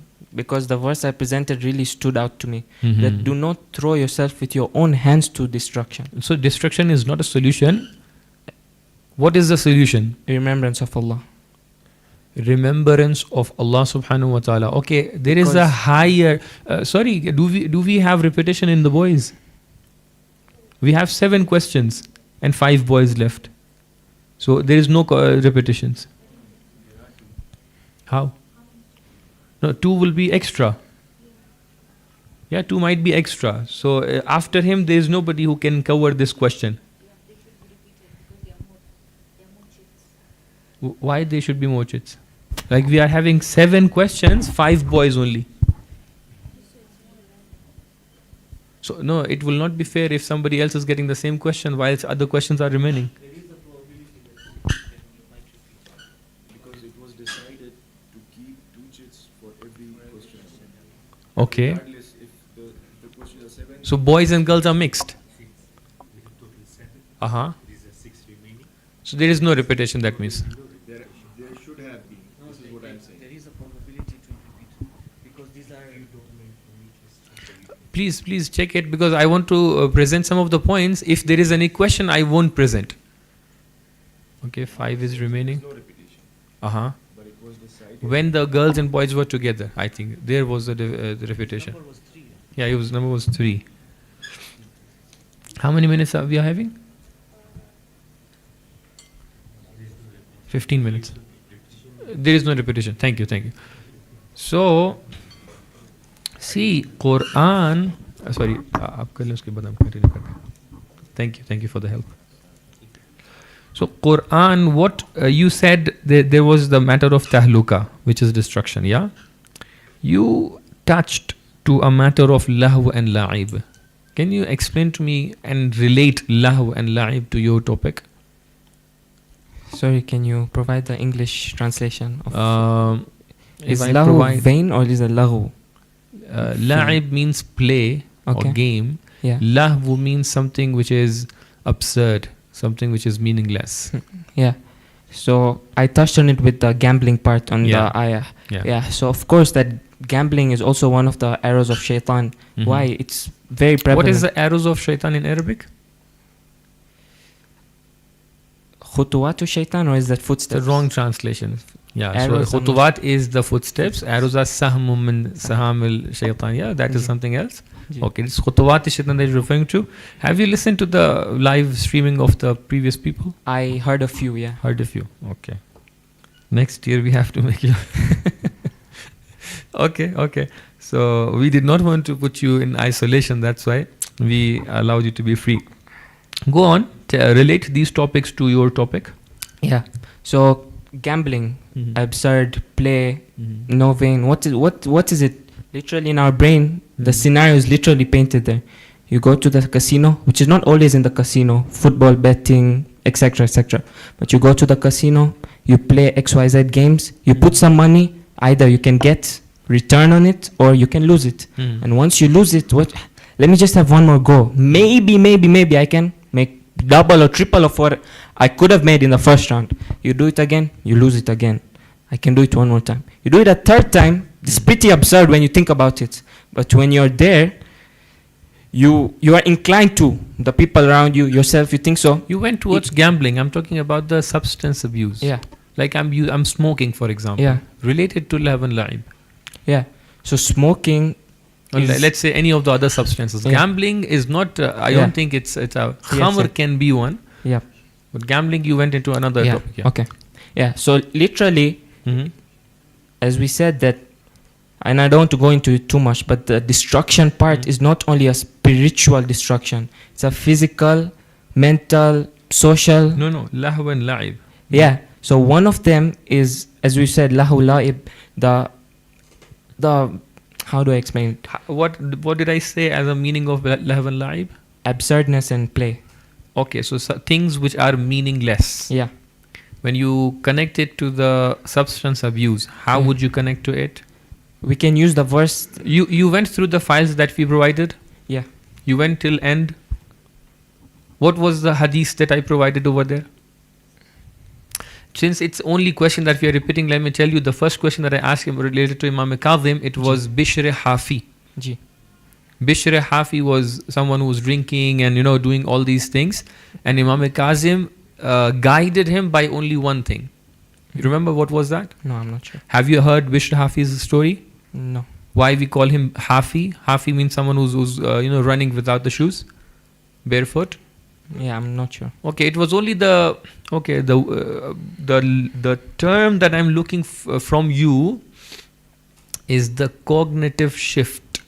Hmm. This is the only solution that Quran provides. Examples of this cognitive shift can be many. One is the tahluka, one is the lahw al-la'ib, one is the remembrance of Allah, one is the etc. etc. The other example that I had provided in my file for the preparations was the Qudama bin Maz'un's example. You remember? No. Have you gone through the file? I had gone through the file, yeah. Okay. It might have I think slipped. I mentioned it somewhere else. Not in this one because Dr. Imran's file. Okay. Qudama bin Maz'un was someone living at the time of Umar in the second caliph. And he was like a drinker in this regard. And then Imam had presented a number of things over there. I'm not going into it because it's maybe it will expand the discussion. Relate to me. How many minutes, please? How many minutes here? 10. Okay. Last question from my end, then Sayyid will start. Relate for me the matter of substance abuse to the controlling your own desires, like nafs, controlling your own nafs. Yeah. So, as mentioned in the other question, I don't want to go too much into it. That Go too much into it. I will wait over here. We can have some more minutes. You go. This is something that we, as Maulanas, we are saying. Oh, we need one ashra for this. You shouldn't be saying this. Yeah, so then Whenever I feel that is extra, I'll stop you. You go into it. the jihad-e-akbar versus jihad-e-asghar. Sometimes controlling your nafs, staying away from this, staying away from bad actions like porn, etc., etc. That is the real jihad. That is the jihad-e-akbar. And controlling your nafs is one of them. Yeah, so I can That's relate it? it that way. So our discussion was substance abuse. Yeah. So So related. staying away from it because you remember Allah, that you know that Allah does not burden you beyond you can bear. That surely that there must be many alternatives to this. And this, as I said, it just gives you that temporary feeling of highness, but then that Okay. feeling goes away. But you know that when you control your nafs, it's a continuous phase. It's not that today I want to smoke, I'll smoke, and then you stop after 5. Today I want to watch X and X, you'll watch, but then after 5, no, it's a continuous battle between you and shaitan. What is the ayah of controlling the nafs in Surah Ash-Shams? Not sure. You remember those ayah, قَدْ أَفْلَحَ مَنْ زَكَّاهَا? قَدْ خَابَ مَنْ دَسَّاهَا. Okay, so قَدْ أَفْلَحَ مَنْ دَسَّاهَا, we reach to salvation when we are controlling our nafs. Is that correct? Yep. What will happen to me when I'm having the substance abuse Yeah. You want related to controlling my nafs? you'll make rash decisions which do not elevate your nafs. I will lose my control, Yeah. isn't it? Yes. So Allah says, if you control your nafs, you will reach to salvation. When I'm using the substances in a wrong manner, I'm losing my control of nafs. That means if I'm using the abuses in a wrong manner, I will not reach to the falah. Qad aflaha falah. Yeah? Okay. Thank you. From my end. Bismillah. Maulana.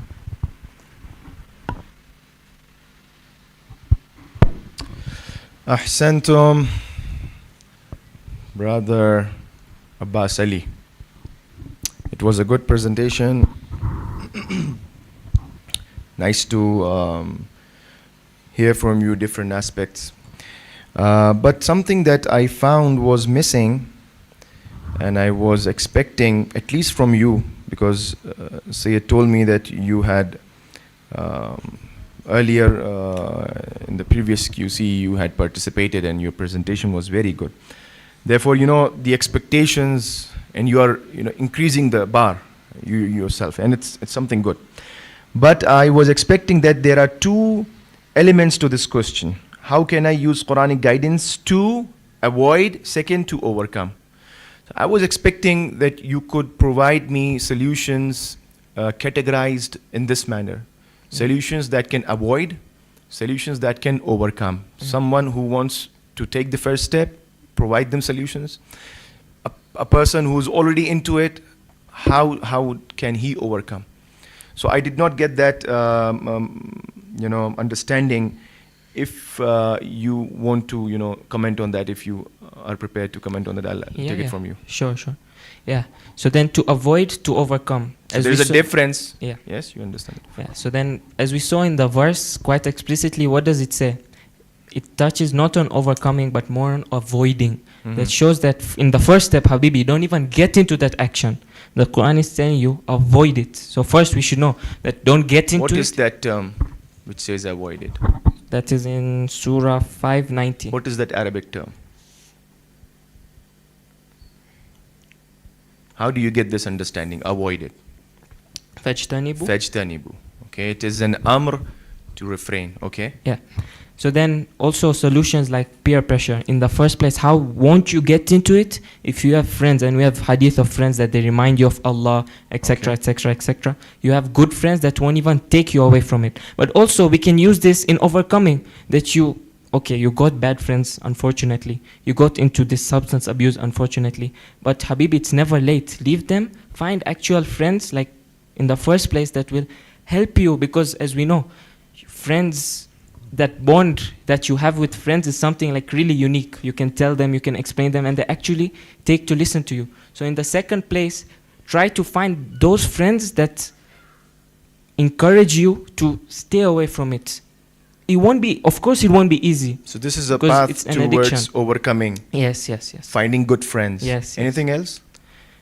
Also, overcoming. In terms of what Maulana said, cognitive shift and all, do you have something to comment on this? Yeah. Also, Maulana's statement on the nafs, when you actually learn it, and of course, myself being like not very learned, when you actually look into it and actually learn it of how the connection between continuously improving your nafs and how this substance abuse acts as a barrier to it, then you will be inclined to stop and reduce it as well.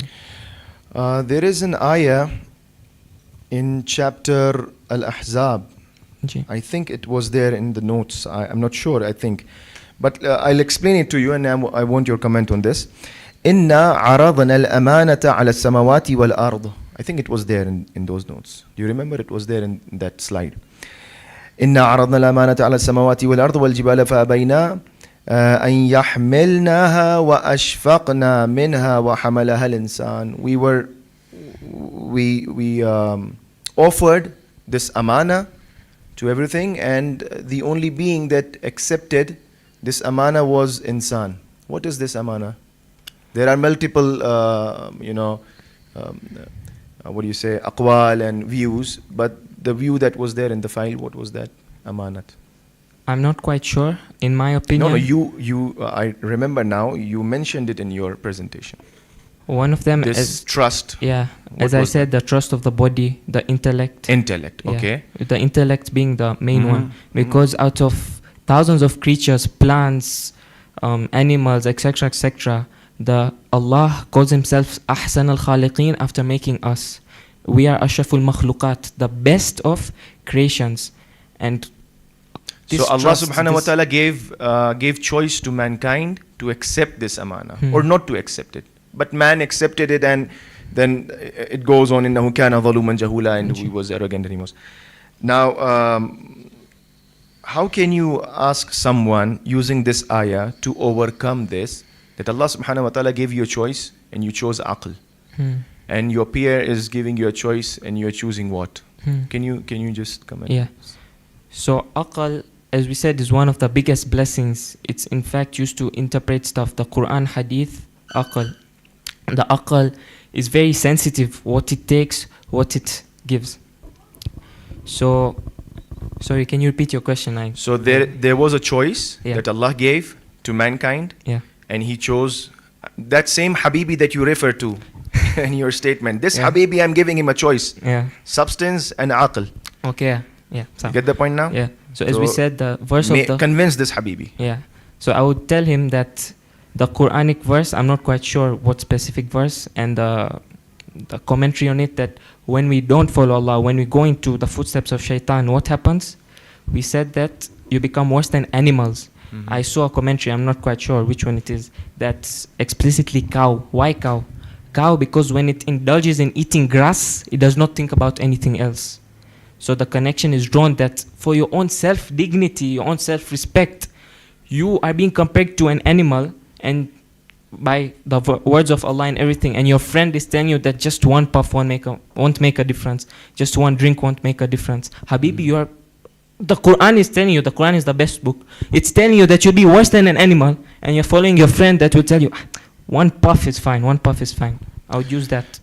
Okay, but I would add to it that since we chose aql, and someone is coming and giving me an offer to try a substance, I would rather choose that same aql and not choose the substance, because that would be more wise. So I wanted you to, I know you understood, but I wanted you to, present it in this manner, that there is always a choice, there is always a free will.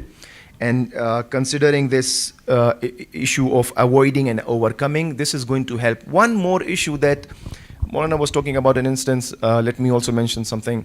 It is a story, it is a narration about the sixth Imam with Sayyid Himyari. You know that story? He was having a cup of wine in his hand. No. Yeah. So story is very shortly, we wouldn't go in details. So Imam alayhi salatu wasalam, this Sayyid Himyari, he was drunk at that time. He had a cup of wine in his hand. He sees Imam Sadiq alayhi salatu wasalam coming. He turns away, and then Imam follows him and calls him. And when he comes, the Imam asks him, "What is in your hand?" And then he turns it, and it turns into milk. Okay, this wine turns into milk. So Imam alayhi salatu wasalam is teaching us something. What is my takeaway from this, considering this topic, avoiding, overcoming, and Imam alayhi salatu wasalam behaving in this manner, and we were talking about rehabilitation in those notes. Yeah. Your so view, your this comment. specific story teaches me, and I can implement it in my life. How to rehabilitate. Yes, exactly. How to convince my friends, how to talk to them. Imam didn't go and like lashed on him, shouted at him. How did he go? He went nicely. He asked him nicely. And there's another verse in the Holy Quran, I'm not sure of the exact reference. How do you approach people with good words and good akhlaq in debates, etc., etc.? So one way. So can one very important element that I want you to understand here. What did Imam do?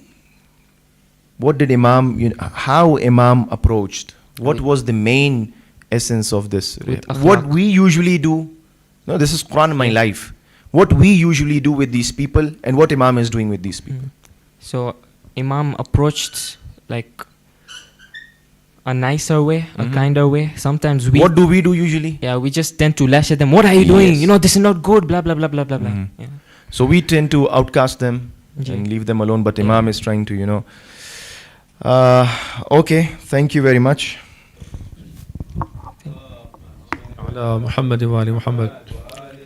I just wanted to turn to the audience and say, I know this boy, not because I'm living in Mombasa, because last year's presentation was wonderful, and I'm sure it'll happen to many of the other participants as well.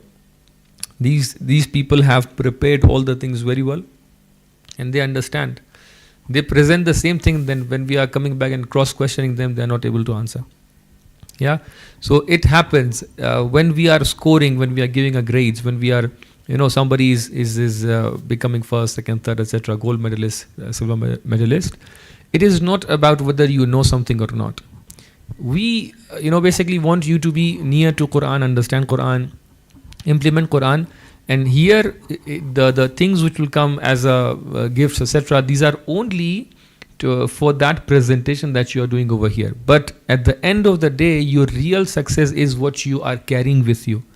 And I'm sure since you are carrying more than what you are presenting over here, you will be more successful in your life, okay? Every participant should be remembering this, that the thing that you are carrying with you in your mind, the efforts that you took to prepare this thing, that is the real success of ours, not here presentation or these papers, etc. Ahsant, Jazakumullah khairah.